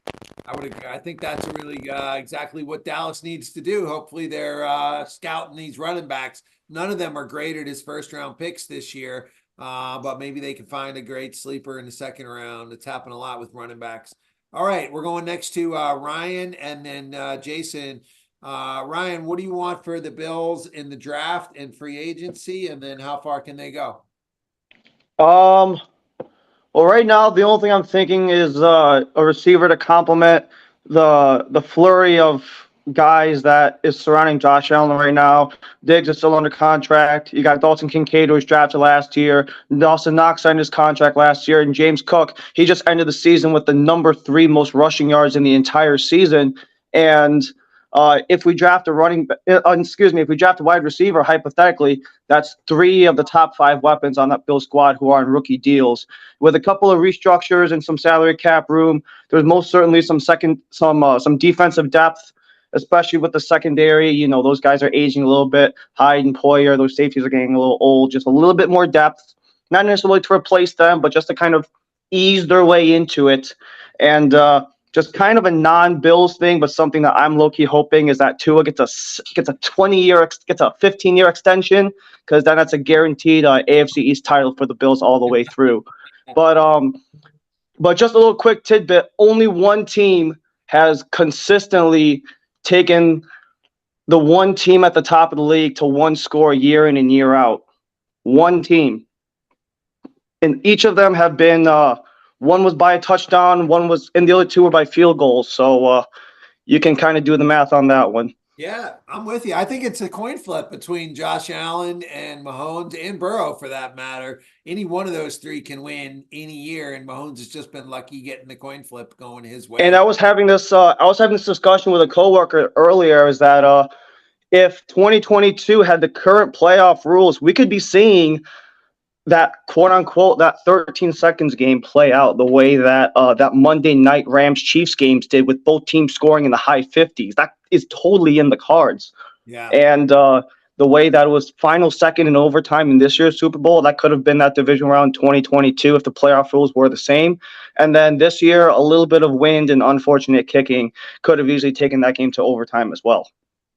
Well, and like Cameron said, this is a good year for receivers in the draft, because Gabe Davis, I don't think you want to give him a big contract, but someone dumb will. Yeah, take a rookie deal over whatever, 15 to 20 mil. Diggs supposedly is on the outs with with Josh. So I don't believe in any of that. I personally think it is all media rhetoric. If it was actually a problem, it would have been solved long ago. It would have been handled last offseason if there was an actual problem. As soon as they brought in that new offensive coordinator mid-season, that was the end of Diggs on my fantasy team. Went downhill. I mean, yeah, true. But at the same time, my fantasy team was thriving because I had Dawson Kincaid putting up dozen plus every single game. James Cook every game after Joe Brady got promoted. I think he had 120 plus total yards in every game after Joe Brady got promoted. So Yeah, there's a lot of promise in a lot of parts. Gabe Davis, does he get paid? Yes or no? Someone will pay. Too much cap, not enough room, and plus I'd rather take a rookie anyways. Yeah, he's not consistent. All right, we're going next to Jason. What do you want in the draft and off season? And if you guys get it, how far do you think you can go? Hey Cam, I'm with you, buddy. Chase Young, I think we should sign him back. I also stated yesterday that we should try to get Joey Bosa. I mean, why not? But the elephant in the room, we need to find a defensive coordinator that'll be in sync with him, I guess, because that's the problem. I guess that was the problem for Steve Wilks to be out. Also feel like we need to draft O-line, somebody to follow up Trent Williams as he's on his way out, man. I mean, he's had a good career, man. He's the anchor of our offense. So, I mean, and then let's see if we can get Ayuk back to talking back with us, or if not, and Cameron did state there are some wide receivers in the draft. So let's look at that. With all that, and Brock Purdy stays consistent with his offense, and hey, we're going back to Super Bowl. That's what I see. I would predict actually you guys trade Debo and re-sign Ayuk, because then you're getting some picks for something, and it's the same, winds up being the same money, and you wind up getting some net positive picks. And I'd rather have Ayuk than Debo in terms of who gets hurt and is going to be around the longest. Well, I mean, Debo can he can take a load off of him, and he takes a load off of CMC whenever he wants to. They throw that little slant, that little swing pass from the backfield. That's he's like the Swiss Army knife for the team. So yeah, I think you lose some versatility for sure if you lose Debo, but overall long-term value.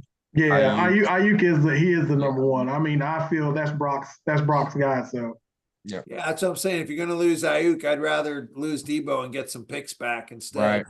Right. As the move. All right, let's go next to Christian. Carolina Panthers. What do you guys need in the draft and off season? And if you get it, how far can you go? In the draft, we definitely need some help with the offensive line. Bryce Young, I think, was sacked 62 times, and we had 6 different changes at left guard, 7 different changes at right. No matter who you have at quarterback, you can't win like that.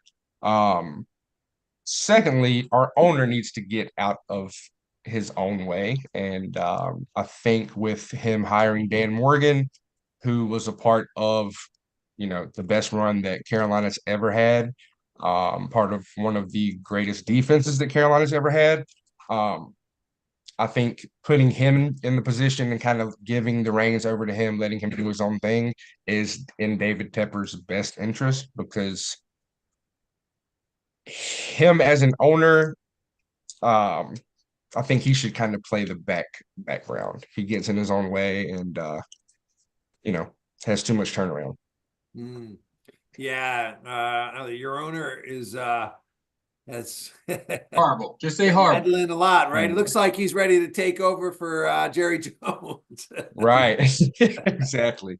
He's next in line. So but if we get Bryce Young some protection, I still don't think we're going to be very good until we have a true number 1 wide receiver for him to throw the ball to. Adam Thielen is, you traded him. You traded him to the Bears.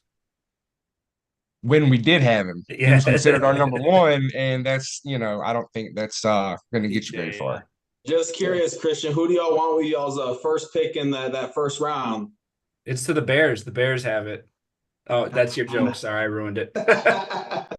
Appreciate you, David.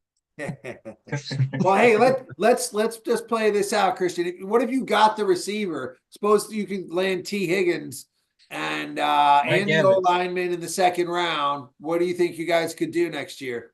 With our defense as strong as it was, I think we can definitely make a run. I think the NFC South is definitely a wrap. Sorry, Mr. Jenkins. But 5 games. They got 5 games. I don't see Baker doing anything. They might get to 500 next year. New Orleans is always a crapshoot. If we can get it together on offense, we're going to win the NFC South next year. All right. I love hearing that. All right. We're going next to Alvin. Who do you want in the draft and free agency? And how far can you guys go in Dallas? I honestly think that if we can get Jeremiah Trotter Jr. at 24, because we've been getting gassed with the run, to have a real linebacker that can sit in there, a real Mike linebacker, and then now we can let I'm having a brain fart right now. Now we can let Micah roam free and do what he needs to do as far as rushing. We still have D-Law. I'm not worried about that part of it. Wish list also would be O tackle. I hate to mispronounce his name, Fuego from Oregon, the 6'6", 200 beast.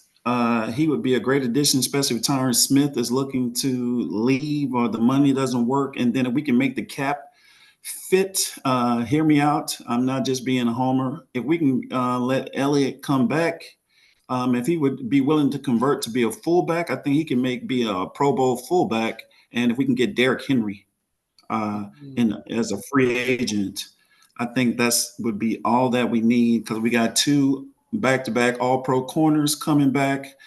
We have Gilmore. It would be lovely if he could be shifted to free safety. That back end would be secure, front end, I wouldn't worry about it. And we would actually, in our 30th year, since we're talking about history, it would be exactly a 30th year anniversary for the Cowboys not making the NFC Championship or the Super Bowl since '95. It'd be nothing sweeter than to do it right here where I live, where I'm from, in New Orleans, Louisiana. So that's what I'm looking forward to. Here we go.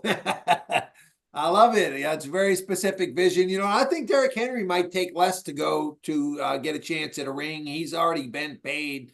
I think you might be able to get him on the cheap in there, like the way the Bucs used to get Fournette. And that maybe that could put you over the hump. The Eagles look like they're going in the wrong direction. All right, let's go to Alex. What are the Packers? What do you want in the draft? And what's your free agency wish list? And then how far do you think you guys can go with that youngest team in the league? Yeah, I mean, we freed up a bunch of cap space getting rid of 12.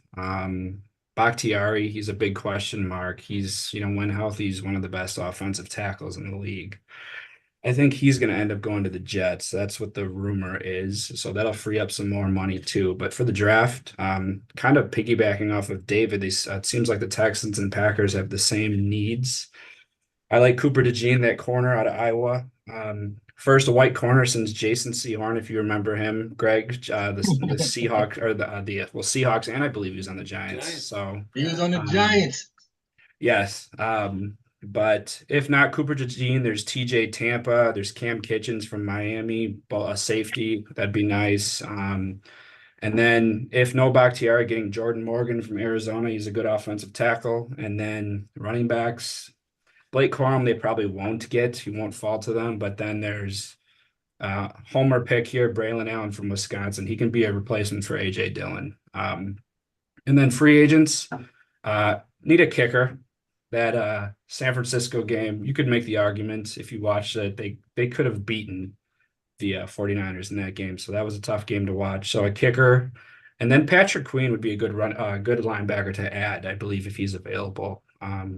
But if that all happens, I think I'm not going to be a homer and say go to the Super Bowl, but I think the first and foremost thing the Packers need to do is exercise their demons and beat the 49ers in the playoffs. It's been way too long. It's been pure domination from the 49ers. So first and foremost, beat them in the playoffs. And then I'd say maybe in 2026, that could be our Super Bowl year. Yeah, you want to get in while Jordan Love's on his rookie contract, right? How many more years they got with him? He's going to probably get extended this offseason. So this is it. I mean, this is your chance to. You only got to improve. Our chance for our third Hall of Fame. I mean, I'm spoiled. I was born in '91. I've had Favre, Rodgers, and now Love. I think so I feel for everyone who make a run while he's on that rookie contract, and push all your chips in this year. Yeah, I mean, and from a business standpoint, you probably want to squeak by without extending him this year, but maybe it is the best business decision to extend him. We'll see. I think the market right now is pretty favorable to extend him, but I don't know who else is up for extension out of other quarterbacks in that league, but we'll see what happens. You know how jealous I am to hear those quarterbacks when we've had Rodney Pete, Jake Delhomme, Kerry Collins. Like, come on, man. Like, We've only been to 3 I Super thought they Bowls. already Bro. extended him. Like then they gave him like a deal, like it was a crazy deal. They gave it to him like a 3-year deal for like some it was like very, very cheap. I thought they already extended it. They extended him Pretty much. another when Rodgers left. I think they extended another year, and then they had some performance incentives, and then they had a team option, and that's what they're going to hopefully exercise. But yeah, it's interesting because their receivers, no one knew who the receivers were except for Packers fans, right? You couldn't name them before the season started, and now you do a redraft from last year, and those 3 of their receivers are top picks. So I don't know what Brian Gutekunst, their GM, is drinking or what he's doing, but he sure is looking like one of the smartest GMs in the league after that draft and with those receivers. So there's a lot to look forward to as a Packers fan, and can't say I'm too worried about the NFC North. Lions, I think, blew their load. They have like 25 guys they have to deal with for contracts that going forward. Vikings and Kirk Cousins. Kirk Cousins would rather take his shirt off and bang and blow the skull horn instead of play football. So I'm looking forward to next year, and we'll see what happens. They have a tough schedule. It'll be interesting. All right, that's our take on the Packers. Let's go to Dan. Dan, what's your wish list in the draft and for the offseason? And what do you think you guys can do next year if you get it all? Definitely with the Jets, they need to work on doing better with fixing the wide receiver core. I would like to see Calvin Ridley part of the wide receiver core because he did very good on the Jaguars. Yeah, okay. So I could hopefully the Jets make a move. Hopefully I meant to say the Jets make a move on him. And the first round of the NFL draft, I would like to see them pick up offensive line. I heard he's very good, Talise Fiaga, because he definitely would do a great job protecting the quarterback. Because the first 2 offensive line that are ranked above him, they might go before the 10th pick. So hopefully for luck we get Fiaga. And the second round, if we're lucky, we'll get quarterback Bo Nix. Oh, you want another quarterback, Bo Nix. I don't know about him falling in the second round. We'll have to hear from we'll have to see. Rodgers is playing 10 more years though, isn't he? With his ayahuasca and all of the stuff he's smoking, he's going to play till he's 52. I got We need another quarterback. some Oregon people here. We can get into the quarterback rankings next because I'm very interested in hearing your takes from my Patriots. But yeah, and I don't know about Ridley. The rumor I heard was you guys could get Jerry Jeudy for if you gave up your BYU quarterback prospect that you don't want. I can't remember his name. But Jeudy was available, who's showing a lot of flashes. But yeah, definitely. I think you hit the positions right. O-line, receiver, and a QB. All right, we're going to Tariq. And Tariq, I'm gonna put a little rules in for yours. Caleb goes number 1. He's not falling to you at number 2. There's no way that happens for Washington. Agreed. So who do you draft and what do you do in the offseason? And then how far do you think you can go? So we don't get Caleb Williams. So we hired Cliff Kingsbury for no reason, essentially. But I like Cliff, and I think then that will mean is we'll probably go with Sam Howell for at least 1 more year until potentially we get somebody else or get somebody that Cliff likes a lot. Potentially even Kyler Murray. You never know what could happen in the NFL. But I think we should draft Marvin Harrison Jr. Then I'd say we should get rid of Curtis Samuel. I like Curtis Samuel, but for the contract we have him on, I think we could actually leverage his good semi-healthy year of last season to a stupid team, kind of how we talked about with Gabe Davis, right? I think then Marvin Harrison fills in that spot. You have Scary Terry McLaurin, who's one of the top receivers in the league, and Jahan Dotson hopefully gets over the sophomore slump. Then we got to get rid of Cody Barton, worst linebacker I've seen in my lifetime, and I've seen a lot of bad linebackers. I would say we could do that in the draft. I also say we need to re-sign Cameron Curl, who was a 7th-round gem we found 2 drafts ago. Re-sign Jeremy Reeves, who was our all-pro, our lone all-pro. He was an all-pro special teams guy. And then I'd say potentially we have a lot of picks in the 3rd and 2nd round. Try to trade those picks up and leverage to get Blake Corum because he's from the DMV area. He's from Virginia, went to high school around the area I'm from. And get him because we're not signing Antonio Gibson, who's been our starting running back for the past couple of years because we got bulletproof Brian Robinson Jr., beast from Alabama.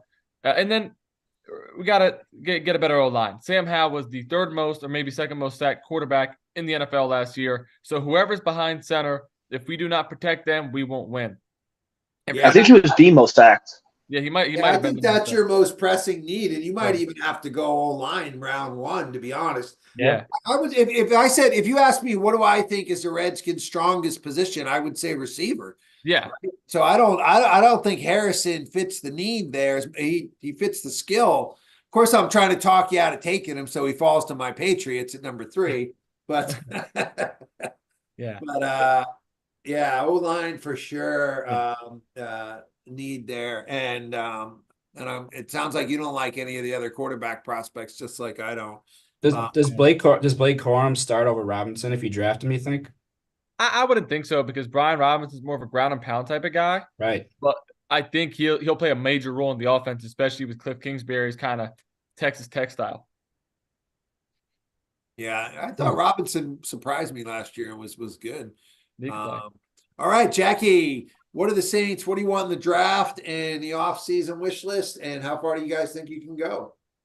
Well, as far as the draft, man, we can want who we want, but the Saints, they just bad. They're just bad when it comes to drafting in the first round. I want Brock Bowers. I think he's a great tight end. He'll solidify the tight end position for the team. We already got receivers. We already got a running back. But most likely they're going to go with a lineman because that's just what they do. They've been doing it for years. They had Peyton Turner from Houston, who haven't played since he got here. They got Trevor Penning, who can't block me.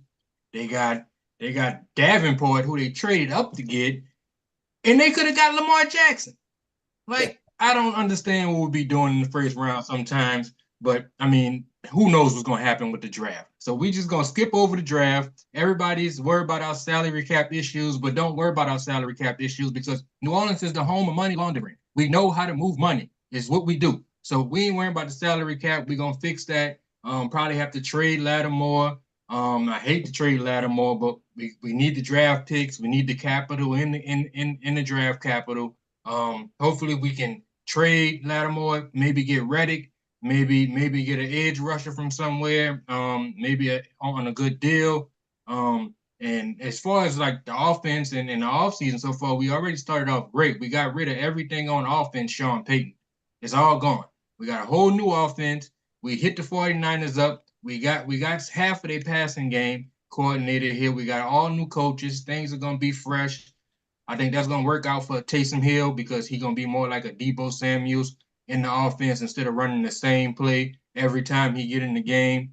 And as far as where we going, I mean, we going to the Super Bowl. It's a home game. I mean, it's a home game in the Super Bowl. If you don't think the Saints going to the Super Bowl next year, you know nothing about sports, okay? They owe us one, okay? They owe us one from the time the Rams knocked the man over and then the Rams went to the Super Bowl. We going to the Super Bowl. And if we don't go to the Super Bowl and you think your team coming down here to get in the Super Bowl, I just want you to know that Super Bowl is doing Mardi Gras season. And we already registered for permits, and we're going to have a parade going around the Superdome, so your team ain't going to even be able to get in there. They're going to have to pick a new location. So, Jackie, you're saying Derek Carr is going to win y'all a Super Bowl this year? First of all, his name is Derek Carr to y'all. We call him Derek Limon. It's French because Limon is French for car. But, hey, we got him for one more year. Hopefully he don't restructure, so we don't have him for 2 years. That way him and DA, a.k.a. Dumbass, a.k.a. Dennis Allen, they both on the clock next year.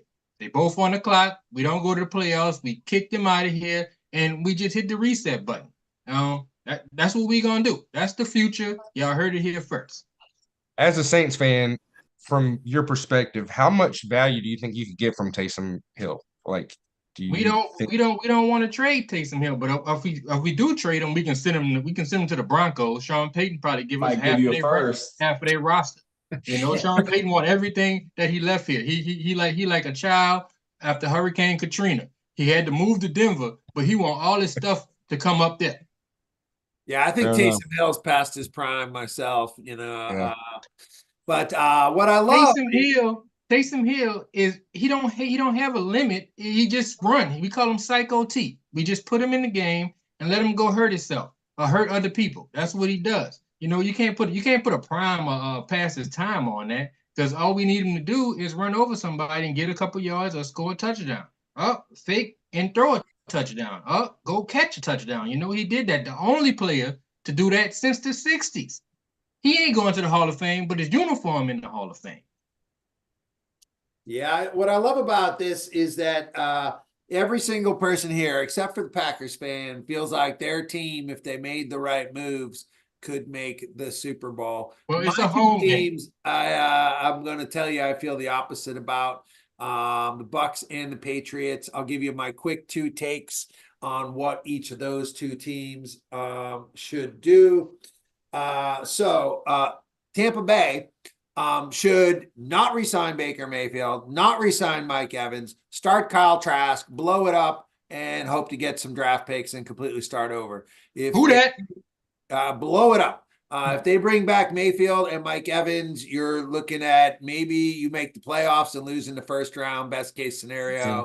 That's what losers do. That's not what winning championship teams do. You blow it up and you start over. Let's see what Kyle Trask can do for the Bucks. I would like them to draft Kool-Aid McQuaid, I think, because I like I heard that guy. Kool-Aid. I like guys from Alabama, and I like that name. And they could use another corner. The Pats, Pats have number 3 pick. I don't like any of the quarterbacks that will be available. Really, I'm not even sold on Caleb Williams. If you ever watched any USC games these past days, you know, the year before he was amazing. You know who he had the year before? Addison from Minnesota was his receiver who made him look really good. I think all too often people forget these receivers. You know, CeeDee Lamb made Baker Mayfield and Kyler Murray look really good back in his Oklahoma days. And so the receiver is such a key position. I think if Harrison is gone, I'm just as high on Malik Neighbors. I think they could trade down from number 3, somebody who wants a quarterback, pick up some extra picks and get Malik Neighbors. I believe Neighbors really made Jaden Daniels look good, and Jaden Daniels is not that good, in my opinion, and very fragile. All right, so that's a perfect segue into talking quarterbacks for the draft coming up. I'm going to put the YouTube link in there.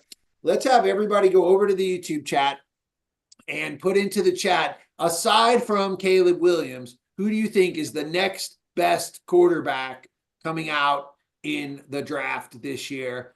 And then we'll take takes on this. And for this one, I'm going to have you raise your hand because not everybody might not have a take on this if you don't follow college football. So we'll use the Zoom raise of hand if you want to get in the queue. You know how to use the Zoom controls down there. It's this thing here, right? So that it shows you raising your hand. This would be good practice for everybody to get down the Zoom controls, because my vision is that we're ultimately going to need one show in every market, and would love to have each of you guys running that, bringing people together. How awesome would it be if we could tap into local insights from every city in our show and have like the best fantasy football knowledge? Like if we had somebody from the Rams telling us Puka Nacua was going to be real this year, you know, what great insights that would be. That's part of my vision for how we start to build this out. So go on over to YouTube, because we want to put our YouTube engagement there. And if you're there in YouTube, let's actually hop over to the chat and just look at what we got in the chat. Oh, that's not the chat. How do we get you Zoom to go over there and just see who's there? I see a Drake May in the chat. Penix, I think. No, May. Ryan said May was number 1. Daniels was number 1. Let's see who else we got in here. Some Drake fans. Here's the chat up here. Jalen, Jaden Daniels. Let's see. We got some good chat going on here from our group. All right, so we're gonna use raise a hand and convince me why my New England Patriots should take any of these guys. And at least let me know who you think is the best of the group that is out there. All right, we're going to start with Jason, and then Alvin, and then Cameron, and then Jordan so far. Go ahead, Jason. Who do you like best besides Caleb Williams? I stated Drake May, man. Drake May's he's a systems guy, man. He's gotten there. He's working with he worked with Mac Brown. Mac Brown's like a out of his mind these days. So like this dude pretty much took the team on his shoulders and did it himself for his 4 years. Guy led he led the ACC like in touchdowns, man. The guy had almost 4,000 yards, man. This kid spread the ball to everybody. So to go to New England, man, that kid, I think Mayo might. I kind of see Coach Mayo doing maybe like he might want a running quarterback, but like he had some wheels on him too, but like just gotta let that guy come into his own. I mean, young guys coming in the league, they got some wheels. Brock Purdy had wheels I didn't know about, so he might surprise you. So. Well, I'm going to tell you, Drake May, because I was in North Carolina a lot this year, visiting my parents, I watched a lot of UNC games, and I was not impressed at all with him. Like, the guy is just not a winner. He couldn't beat NC State. That's their biggest rival, either his junior year or his senior year. Both years he lost to State. And Sam Howell beat State both those years. To me, Howell had a better career at UNC than Drake Mayer did, and like that's what you're looking at. Another Sam Howell. Why would you take Sam Howell in the first round? You wouldn't. He's a real long shot prospect. I love when we don't always agree on things, but to me, Drake Mayer is a classic guy that has like the height, the arm. He is mobile and looks good, but has no productivity in college. I like winners on my teams. Doesn't always work. I wasn't a Josh Allen fan, when he was coming out for exactly that reason. It's tough. ACC is tough, man. I mean, once you get those key games, I can see where you were saying like NC State is like they're usually above us when it comes to football. You got to deal with Miami. You got to deal with Florida State. It's tough. But he should have some. He didn't have any marquee wins. Like Sam Howell beat Clemson one year. He beat FSU one year. Yeah, Drake lost to those guys every year. Drake, I watched him play a game against Alcorn State, and they went to overtime before he won that game. Like he just didn't seem like he brought out the best in anybody, which is a big part of QB beyond just throwing the ball. All right. So if anybody else has a take on Drake, by all means, or we want to hear that. And also, if anybody wants to defend Caleb Williams as a top pick, go ahead and raise your hand. But let's go next to Alvin as far as who you like best in coming out this year, Alvin. Hey, Greg, I got to give you some good old Southern advice. Beggars can't be choosers. Jaden Daniels, let me tell you why you'll go from being a pauper and go back to the height of taking over the East when in a few years, if you select Jaden Daniels. If you look at just his last 2 years in LSU, he definitely increased completion percentage, his accuracy, which is very important in the NFL. Not only that, the deep ball threat, even with Malik Neighbors, the year prior at LSU, he had Neighbors and Boutte. He has increased his accuracy down the field with the deep ball threat. He has jumped from, and I'm going to surprise you with this, from 2,900 yards passing to 3,800 yards passing and 1,100 yards rushing. I don't know how much more dynamic of a quarterback you need to have at your position that will put butts in the seats and get the Patriots excited and come back to that glory to almost be the America's team with the reverse colors. We had those colors coinciding with each other. So Jalen Daniels, I think, will be an excellent pick for you all, and he will make things happen. He will be a big ticket that you can sell in New England. I don't see it. To me, Jaden Daniels, both his receivers are projecting as first-round picks. To me, that's why his passing stats went up, because he's surrounded by great receiving talent. He's a run-first quarterback.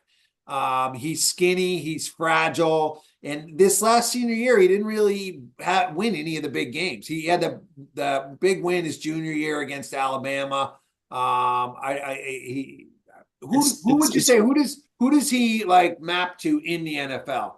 That's actually like winning Super Bowls, not little guys that run like. Please don't say Lamar Jackson. He's not Jalen Hurts. Yeah, that's what I've seen. I was going to say asking Jaden Daniels to be Lamar Jackson. I'm not asking him to do that, and I'm not even. He could be like a hybrid in between a Jackson and that quarterback in Buffalo. He's a hybrid. Yes, he's small, but he can put on weight, but not too much weight. And what you talk about the dynamic receivers, he had better receivers his junior year, and he didn't have the passing yards that he had this year. And as far as winning the big games, it's hella hard to win big games when your damn defense is as soft as Charmin tissue. That Your defense, coach is Brian Kelly. If your coach Brian Kelly, you ain't win a big game. Brian Kelly, I didn't like Brian Kelly when he was at Notre Dame. Every coach with that Midwest mentality of being in the Big Ten and all that, trying to bring that down to the SEC, that does not work. That mentality does not work. It has only come on, Brian Kelly. That's alumni right there. Assumption. It has only worked for one, and that's the God, Nick Saban. He is the only one that has worked for. No one else. And then two, it's difficult to overcome a defense that can't stop a cold. You're putting up 30-something points a game, and you telling me your defense can't hold anybody? I think it's a really risky pick. Like, even if I buy everything you're saying, to me, it's like 50-50. And when I got a top 5 pick, like, I want a sure star. I don't want to be risking with that pick up there. I would rather trade down and get the best receiver. And I don't even really want Harrison. I think Neighbors and some of these other guys are just as good as Harrison. Odunze. That we can get, in the top 10. All right, great take though. Appreciate all your points. Let's go next to Cameron. Cameron, who do you think is the best quarterback? The Oregon guys got to bring it for us, right? Okay, well, I can tell you one. I'm not sure Patriot fans will like drafting Bo Nix at number 3. I like Bo Nix as a quarterback, but I think Bo Nix is more of a second, third round projection. And if you guys do get Bo Nix, then you're essentially replacing him with Mac Jones 2.0. Because Mac Jones, he holds the record for the highest completion percentage in college football history throughout a single season until Bo Nix broke that record last season. So kind of same style, get the ball out quick, accurate passer. I'm not sure Patriot fans will like grabbing him at number 3. I actually agree with the Jaden Daniels take. I think the Patriots will grab Daniels. Let's not forget. Okay, so that's just the overall question. I don't want to make it Patriot specific. Is who's the second best quarterback after Caleb Williams? I want to hear what the Oregon guy is saying. Are you saying it's Jaden Daniels? Because I would respect that. If the Oregon I like tells Penix. me that. I really like Michael Penix. I watched Washington all year. Michael Penix lit up an elite Ducks defense. His arm, he has a cannon of an arm. He's super accurate, and his IQ is very high. He knows how to read the secondary, the coverage that's being given to him. He lit up Texas too. He turned my only concern about Penix is he had injury problems in the past, especially with Indiana. So I'm sure they're going to be evaluating that. But I like Penix, man. Yeah, show of hands here. Is anybody else like Penix? Just do this kind of zoom in. Is that where you're as the second best quarterback in the whole thing? No. Because I'm with Cameron on this.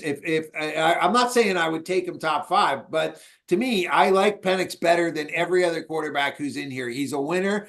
And first of all, I've been following him because he's from Tampa Bay High School. You know, and when he went to Indiana, they beat Michigan when he was at Indiana that year. They beat Penn State. Like, this guy has just rallied the troops and won everywhere he's gone. He's a pocket passer. I see his ceiling being like Tua level. But I like that. I like him better and less risky than anybody else. And as you can tell, like, I'm a low risk guy when it comes to high draft picks. So I'm a big Penix fan. I think he's a winner, and I value winning. I value college production. Those are all things that I feel like Jaden Daniels doesn't have as good as Penix or Bo Nix, or don't even put JJ McCarthy. That's a running team in there. If anybody wants to take on him, I need to hear it because listen to John Harbaugh's take. He thinks he's the best quarterback in the draft. Yeah. The only thing with JJ is I don't think he ever really had a chance. You know, he could turn it around, man. There's a chance, but if they could have passed and won the games, they would have been passing. Yeah. I Yeah, watched but him they beat suck at Penn the run State. He game. didn't throw a single pass the whole That second. was the lineup though, and the play calling, wasn't it? Or do you think it If it was? ain't broke, don't fix it. But the play calling has to do with what you can do as an offense, and JJ Yeah, McCarthy cannot but do what Caleb you Williams do is going to be quarterback. a bust. He's a All right, we'll baby. come back to Caleb Williams in a little bit here. Baby. No, honestly, I'm not sold on him either. But let's go to Jordan. Who do you like best from this draft class after Caleb Williams? All right, let me say this before I check out. I'm going to definitely say Jaden Daniels. It's just every time I watch him in LSU, like he probably the quarterback that was like make me pop. And I feel like out of all the quarterbacks, I feel like he has the most upside. Like me personally, I would never compare him to like Lamar Jackson. Like I feel like his best, if he's going to be the best comparison, is a Deshaun Watson, a guy who can sit in Sean the Watson pocket. won a national title. He beat Alabama. I know, but like in the NFL, he a guy who can sit there and throw the quarterback, but then also he can also use his legs. He reminds me more of Tim Tebow than Deshaun Watson. I think he's Tim Tebow, had some good passing numbers in college too. And yeah, but like Tim Tebow really highly, like I feel like Tim Tebow literally highly like relied on other people than himself because Tim Tebow in the NFL, I'm like exactly. he That's my just worry do with whatever he Jaden wanted. Daniels is a smaller Tim Tebow, a smaller run first quarterback. He is not, man. No, he's not. No, he's not. No, he's Disrespectful. not. And honestly, All right. he took a lot of he took LSU like on his back in a lot of games because their defense was terrible this year. Brian Kelly was their coach. They lost every big game they had this year. Brian Kelly, man. Brian Kelly. Conference too. Well, that's one thing about Brian Kelly. Brian Kelly can make a good offense, but their defense is not that good. And he makes a loser in big games. All right, we'll go, Jackie. What else you got? Are you going Jaden Daniels as number 2? I'm going Jaden Daniels. I don't understand. You obviously haven't seen this man play for like the last 2 years. The first year when he came to LSU, I was like, oh man, who is this skinny kid? He should be playing wide receiver. He was all right, but then he come around next year and he was just outstanding. Like he was almost better than Joe Burrow last year. Like, and he can move. Like the only thing his knock is okay, he's skinny, but he's playing in the SEC. Joe Burrow won. He was undefeated. That's a huge difference. But Joe Burrow had a better defense. He had a better offense. But the defense was trash for him. It was trash for Jaden Daniels. Trust me, you want this guy on your football team. He throw pinpoint passes wherever he throw the ball at. Michael Penix is cool, but he is Warren Moon 2.0. He ain't gonna win nothing. He just gonna have yards. Okay, you want Jaden Daniels. It ain't his fault. His coach is Brian Kelly, who can't win nothing anytime he on TV. If it's Alabama, he got him last year. But this year, he got stumped. LSU, after 2 games, I stopped watching them really, but my dad loved them, so sometimes I catch the game. You know what I mean? Once he lost to Florida State in the opener, I'm like, this kid he's not winning. He didn't lose. Brian Kelly lost, okay? Brian Kelly, man. The most wins all time and ain't have a Heisman winner until Jaden Daniels, okay? Ain't got a national championship at all. Got the most wins more than any coach in the world. This dude got to go. I guarantee next year they might not even make the playoffs and they're going to have 12 teams getting in. Like, he is on the clock, just like Dennis Allen. Like, we watching him down here because he about to go too.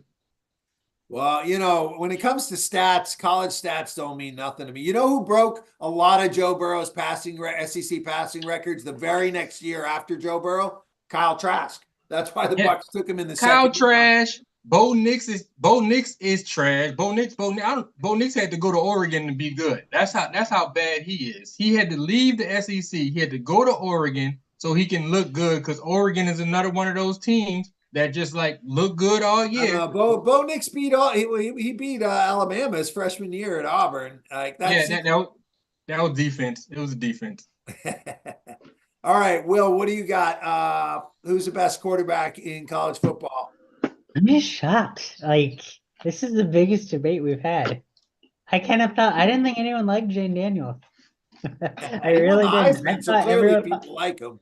I know. I thought everyone here was gonna think he was overrated, but I like Penix, and then I think JJ is the wild card. I don't know. Like he's a system quarterback. He didn't make a lot of mistakes. He didn't throw a lot, but when you let him throw, he looked really good against Washington. You got to give him some credit against Washington. He threw a lot during that Oh, game. Knicks, He you're looked saying? good. No, I said Penix number one, Yeah, JJ. Penix is Washington. He's on Washington. No, Penix number one. Penix is my top guy. And then I said JJ's my wild card. Oh, JJ McCarthy is Wild card. your second one. JJ is horrible too. That's just another bad pick. Don't do that. Don't do that to yourself. I don't Tell think him he's now. going to be good. I think he's a wild card. He's a dude I would draft in like the 6th or 7th round. And Yeah, but they're projecting him as a first round pick, which is ridiculous. oh, Yeah, he is a backup in waiting. Okay. they love doing that with quarterbacks. But the Steelers fans want JJ McCarthy. They're like pounding for him. No, Like, Oh, they would just hype about. They would Take just him. hype about what's his name, Pickett. They would just hype about Pickett all offseason. It was like, oh, Pickett the Penix. Clearly, they don't know of quarterbacks. They They took don't Pickett know and they want McCarthy. They can keep stockpiling these bums. as a Browns fan, you do not want to just keep drafting quarterbacks every year. I can say that with experience. It's not a good setup. I don't Josh, think Deshaun Watson is feeling your opinion. what'd you Tariq, you guys have the number 2 pick there. So you think Caleb is by far, or give us your take on this? So, I think that Caleb is just the only guy that when it's all said and done, if he ends up being what they're saying he's going to be, if he hits his ceiling, he'll be the only guy like, damn, how do we miss on him? I don't know if anybody else, if they reach their ceiling, if it's going to be like, damn, how do we miss on him? Kind of like a Patrick Mahomes in Chicago kind of thing where they could have got him, but they ended up not getting him. I really like Michael Penix Jr. I don't think he'll go up as high for reasons that you said earlier because of his past injury history. But I watched him a lot at Washington, and he put that ball on a rope. And he put that ball where only his receivers could get it. And I know he had some good receivers. I know Romeo is probably going to be a first-round pick. But, I mean, Penix, and it's not a quarterback. Yeah, what you do on the field is good. It's one thing, right? But the way he carried himself and the way he talked, it just something about him. Like, this guy is the ultimate professional. I really like Penix. And seeing his gutsy performance in the national championship game, man, I was just like, I like this guy. So whoever gets Penix, I'll say they're up getting until somebody. the very last thing you said to me is the opposite. Like, I love Penix, seeing what he did all year, and was preaching him as a top 10, top 15 pick until the championship game. In the championship game, I feel like he got exposed that if you get pressure on him, he can't make plays on the run. He reminds me of like Tua. If he has time to sit back there, he can pick you apart. He was throwing daggers against Texas, but as soon as Michigan was getting the heat on him, he couldn't do it that anymore. was injury though, Greg. He was hurt. Also, his receivers were running the wrong routes too. The dude had like a broken collarbone or something. Like he couldn't throw the ball. Penix did in the championship game? Something happened to him. He was messed up that whole game. So Tariq, you're Washington. If I want next year's number 1 for you to move up from 2 to 1, you do that deal? You want Caleb that bad? Me personally, no, but will the Redskins front office do it? I think 100%. I don't think it was a mistake that, like, nothing happens by mistake in the NFL, and them hiring Cliff Kingsbury seems to be like, hey, if they will trade that pick, we're going to go up and get Caleb. Especially when you had Bieniemy, who I think Bieniemy is proven to develop quarterbacks, right? With Mahomes. Yeah. I love Bieniemy. I give him a lot of credit for Mahomes' development. And so, yeah, if you bring in Kingsbury, that smells like you're setting things up for Caleb Williams.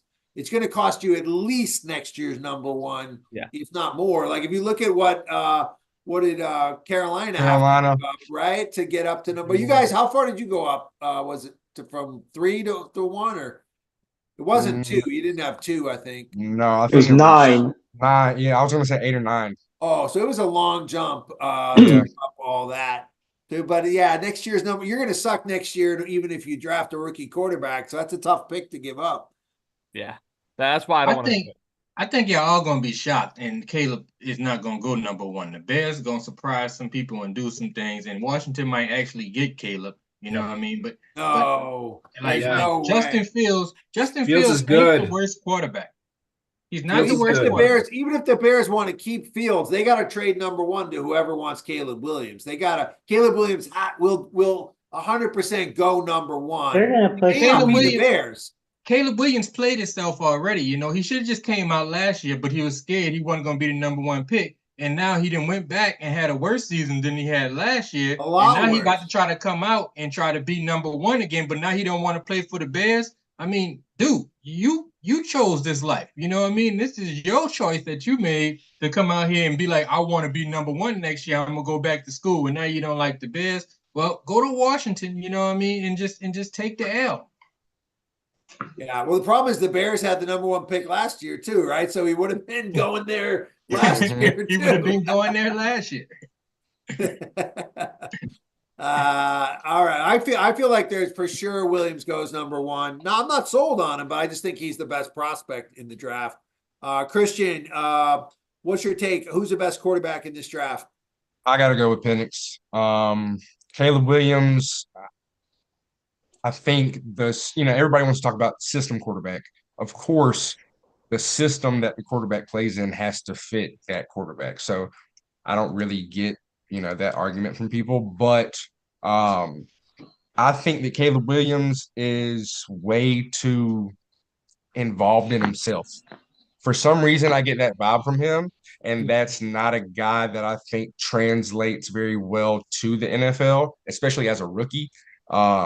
Penix, going off of what I think Tariq said, is by far the most mature. And if I was playing, that's a guy that I would want to play for.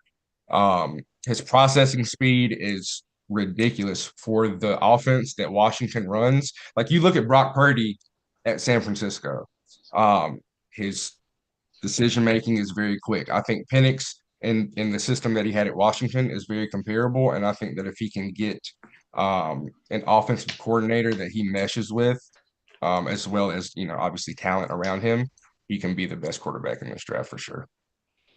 That's really Caleb Williams is not going to be C.J. Stroud. He's not. No, not at all. Caleb Williams, like. The thing that got me, this dude always knows where the camera is and he's always looking at it. Like, I feel like Caleb Williams is California love, man. If Caleb Williams could make a baby with himself, he would do so. He's got to know where his mama is too, so he can cry on her shoulder. That's that was a little, yeah.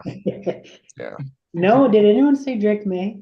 He's so Drake. That's the guy. Sorry, Drake that's another thing. Drake May, I feel like, rode his brother Luke May's coattail because if you know, Luke May won a national championship at North Carolina for basketball. They both played at Myers Park High School out of Charlotte. It's a feeder school to UNC. The kids just kind of had, he's had it handed to him all throughout high school, and I don't think he's anything. Drake May is Mitch Trubisky 2.0, okay? He's projected to be #2. Well, I think May is going to end up being a lot like Jay Cutler, an incredible arm, but just won't be able to translate that out into the field. Yeah, we talked about he should go to the Bears. Will before you came back. Sure. His decision making sometimes too is a little He's like when not a winner. I watched a lot of his games this year. I watched him lose to NC State, both junior year and senior year. I watched him go to overtime against Alcorn State to pull that out. Like, he's just not a winner, in my opinion. I put a lot in that. It's interesting to hear us all touting Penix. Penix is not grading his top 10 pick right now. Most of the experts have him, pretty far down the first round. You never know until the draft. That's why the Patriots should trade back. They should just trade back to like 10, and they'll go ahead. They can get their guy, and they can get some draft picks. Y'all need help, bro. A lot of help. That's what they need. A lot of help. I'm not ready to take a quarterback yet. I'd rather build a young core and bring in a veteran quarterback in New England. Free agency or something. Yeah, I think. And Kirk Cousins. He's on Russell Wilson. Russell Wilson. Nobody wants him with that price tag. If you're putting Russ him out on the street, if he gets cut and you can just claim him for free, I think he'll have a lot of callers, but nobody's going to want him at that price tag. All right, let's hear Alex's take. Who's the best quarterback in the draft, Alex?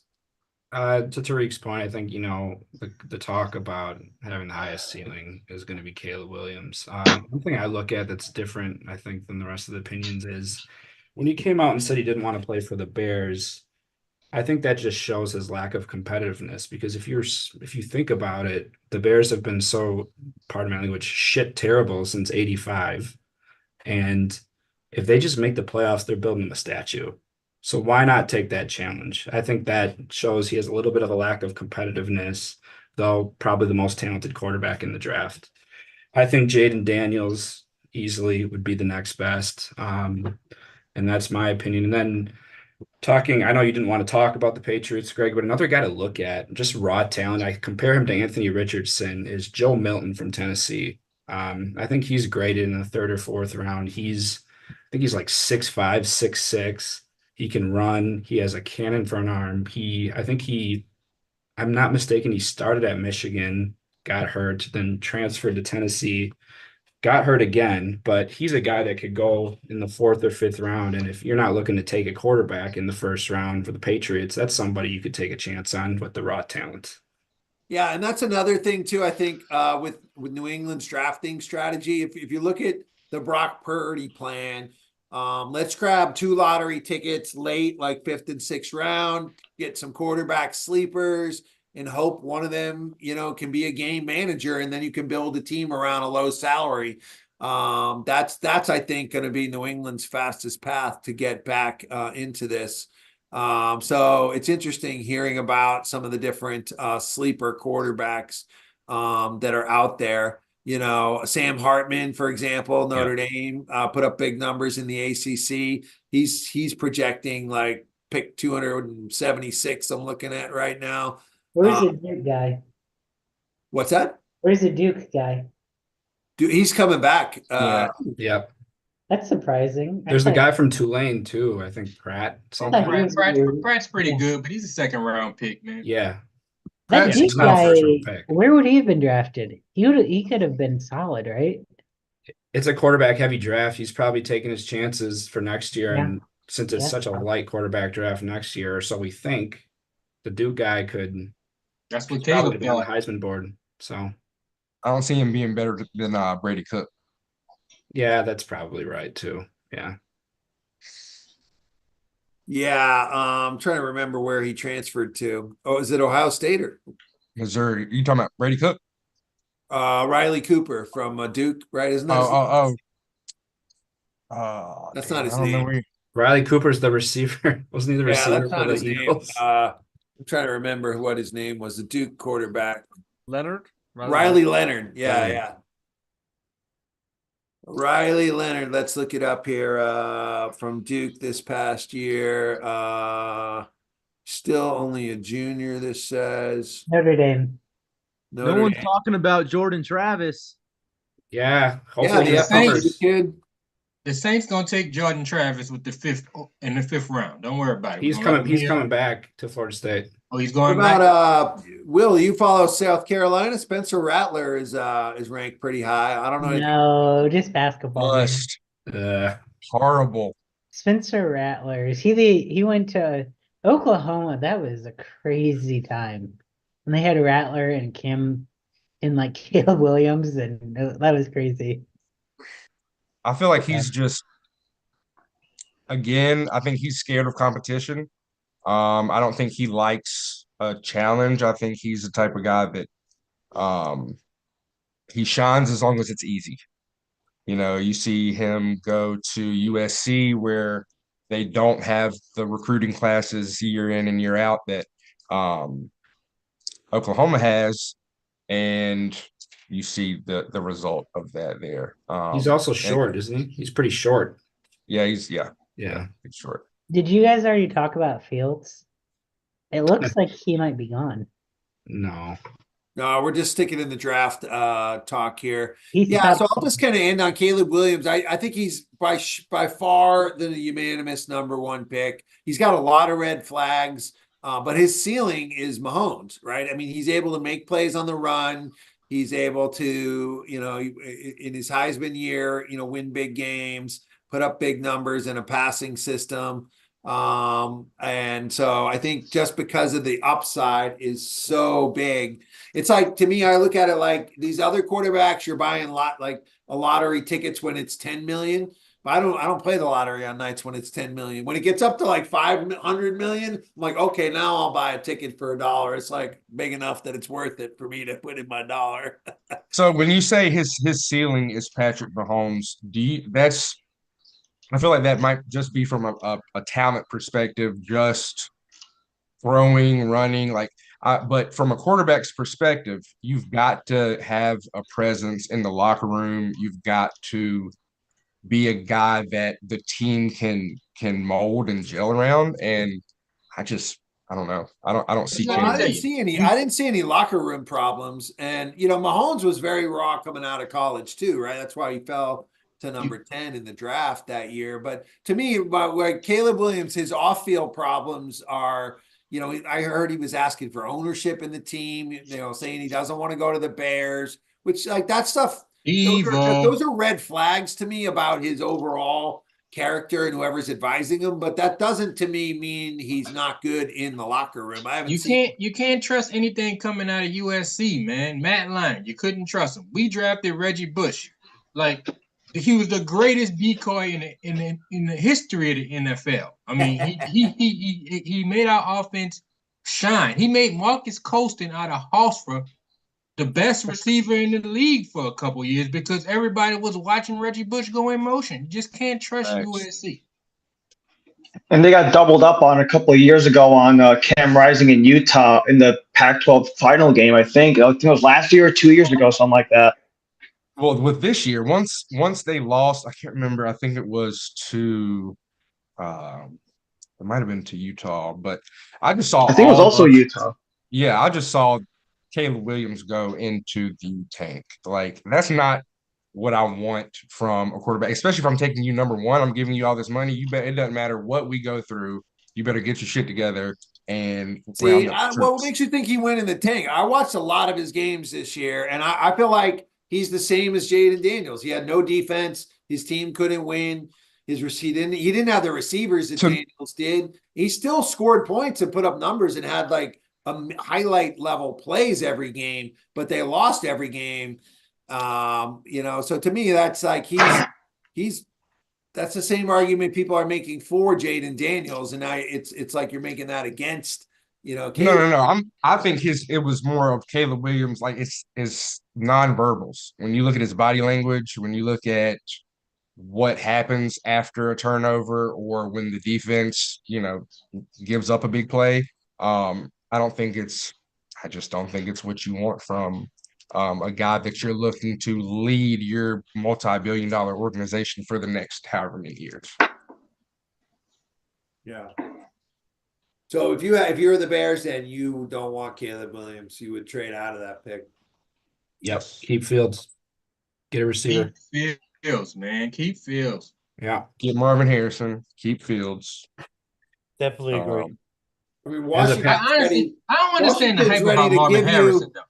Washington's ready to give you the 2 plus next year's number 1 just to move down 1 spot, so you can still get whoever you want. Pick up an extra number 1 for next year. You got Malik Neighbors. You got Brian Thomas. Both had better numbers than Harrison. Harrison just hyped because of the name, man. It's a name thing. Everybody thinks it's a sexy. Harrison was hurt 2 games. His route running is impeccable. His route running is impeccable. He's got great hands. I don't know if he dropped the ball once this year. Yeah. And of course, he's got the genetics. He comes from a guy who is going to be from Ohio State, so he's going to be a stud wide receiver. I can give him that. This is coming from a Clemson guy. And I hate Ohio State. So I don't know.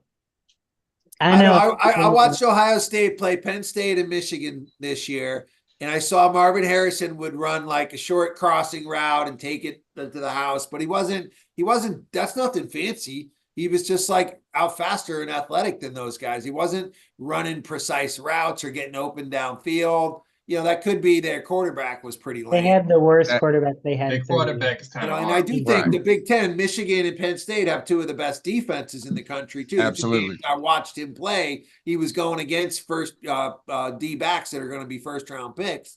Michigan's corner should be the first cornerback. If Kool-Aid didn't take it, I think it goes to Michigan's cornerback for the first DB off the board. If you don't have Peyton Manning Jr., don't get Marvin Harrison Jr., okay?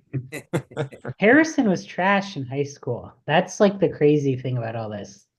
He was a 3-star recruit.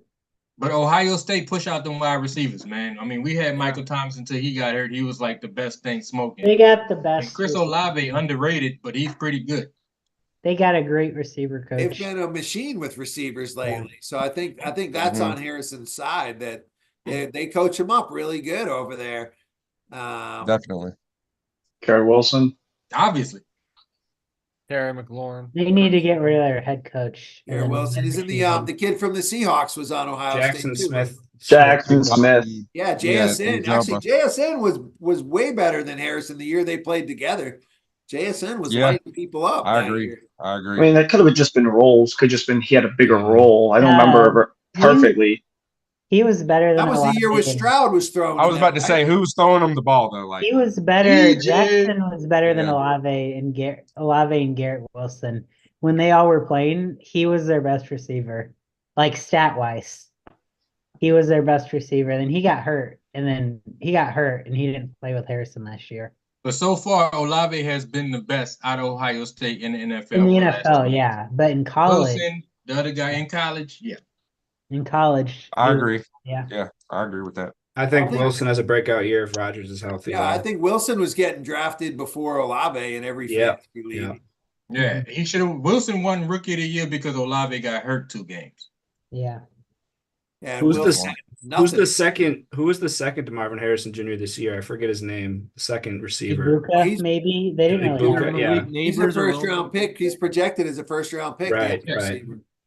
He's good too. People say the guy they got coming in, I forget his name. He's the best. Courtesy of NFL Draft Buzz. Yeah, under Harrison is Malik Neighbors. Number 3 ranked is Rome Odunze. Yeah, Rome Odunze. Yeah, I'll just say the top 5. Number 4, Keon Coleman, and 5, Troy Franklin. So Brian Thomas should be at least number 5. And this was recently updated on the 16th. Yeah, it's a good crop of receivers this year. Yeah, pretty good. It's going to be some fun rookies in fantasy football to go after this year. Not running backs though, surprisingly. Although you gotta see what situation they fall into in the NFL. That's usually one of my main fantasy football strategies, to try to grab rookie running backs. But that's an interesting take.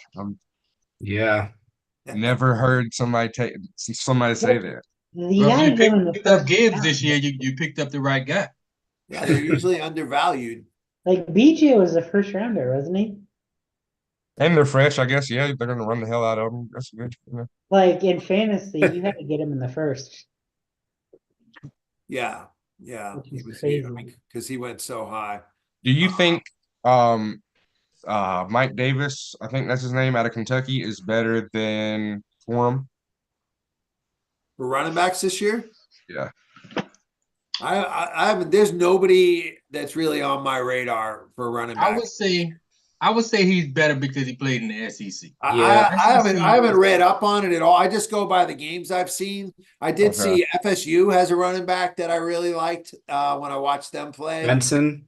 I don't even remember his name, but I remember. Forum is pretty good because that line is Trey Benson. Yeah, he's ranked at number 2. I thought he was the best player on the field. A couple games I saw FSU play.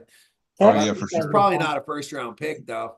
The kid from Washington was pretty good too. What is it, Dylan? What's his name?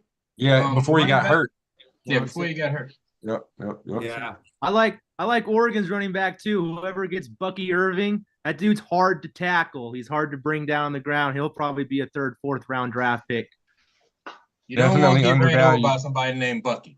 I think How about the guy from Texas? Remember Bucky Jones? We traded to the Saints to Bucky Jones. I can't believe you guys took that guy from guy from Texas. Guy is good too. Wisconsin and Texas guy. Brandon Allen was like really good. And Brandon Allen's only 20 years old too, which is crazy. So he has some growing up to do, but he's a brick shit house. Known for its running back, so is Texas. Mm-hmm. People, I'm excited to see what Phil Maffa does at at Clemson now that Shipley's out of the way. I was Shipley. dude, he was so. I thought Shipley was so overrated. Oh, I mean, he was. He's going to get drafted. Projected Yeah, ranked at number make, 12, I'm quite surprised about is Tua's brother. Oh yeah, Tonga out of Tagovailoa. I never Maryland. knew he had a brother that tested in the draft this year. Maryland. Yeah, Yeah, he went to Maryland, right? yeah, they didn't do too much. He can go back up too. Shipley, Alabama. Will Shipley is the typical Patriot, Greg. So you're gonna expect him in the 7th round. That's another Julian Edelman. Yeah, his brother will probably draft later rounds, I'm guessing. another Charlotte kid. Yeah, Another Charlotte kid. Yeah, the only thing I know about the Patriots receivers is like they never get anyone fast. They refuse to get a fast receiver. You need at least a 4.6 to be on the team. You need to be slower than a 4.6 if you gotta run like Joker. Hey, so let's take a look at our game of the night tomorrow in case anybody wants to do a little pregame research here. We've got Duke at Miami. Miami was in the Final Four last year. I haven't seen them play yet. I don't know what's wrong with them, why they're not ranked. I was expecting better things. Maybe this will be the game that turns it around at home. Duke had everybody came back from Duke, right? From that team that underachieved last year. I think they maybe lost just the center. And I watched them lose to UNC this year. I was not impressed with them at all. I'm surprised they're still top 10. I guess their record's decent. They're 20-5. They're actually ahead of UNC now. So that's going to be our game we'll be focused on tomorrow from 7 to 9. It'll be NFL takes mixed in with NBA takes for that game tomorrow. We'll be on 7 to 10. And then Thursday night, we'll be back with NBA coverage. And then next week's the last week of college basketball regular season. Then we're into conference tournaments of March Madness. We're going to have a tournament, hopefully get some fun prizes and continue to build this awesome community. So I appreciate you guys here tonight. We've covered everything that I wanted to cover here tonight. And I'll say this, if everyone who's here, if you I'm going to put my number in the chat in case some people here joined us from YouTube and don't have my number. Shoot me a text just to let me know that you were here. That way I officially save your contact and mark you kind of as someone who was here tonight right till the end. If you're watching this on the replay, just leave a hashtag replay so that we know you were here. And we can, give you credit for being here, participating. Let's just jump over to the chat one last time to see if we've got any great takes going on over there. Let's see. We got some talk here about Alabama. And let's see. Greg, what college team do you root for? I don't know if you answered that. I meant to Yeah, being from Boston, there's 200 colleges in a 50-mile square radius. They all suck at D1 sports. So I don't have a Matt Ryan. I don't have a true, BC. I don't like the Catholics so much. I love going to church, but I ain't going to a Catholic school. I was a frat boy, so I wasn't going to have any of that back in those days. But I went to Bentley College. They're a women's Division II power team. I still kind of keep an eye on. I played in high school against Bobby Hurley, and he went to Duke and on that Duke team. So I rooted for him all those years, and then started adapting Duke. And then my parents moved to Raleigh, so I watch a little Duke. USF actually in Tampa is having their best year ever. Yep. They might not even make the tournament, but I watched USF is a fun school, man. They beat FAU on Saturday, who went to the Final Four last year. They have Sharif Abdur-Rahim. Remember that guy? They have his brother as their head coach. I don't know where this Chris Jackson. Yeah, and but they don't have any quality wins. They got to win their tournament to get in. So I'll be cheering for them. It was cool to see them on national TV. I root for all the Florida teams when March Madness comes. I root for I tend to follow more players when it comes to college basketball. And in college football, I don't really have a team. I think that allows you to really watch it objectively. And I pride myself on even not being over the top for Boston, fans. So, but I encourage you guys to be over the top for your home team.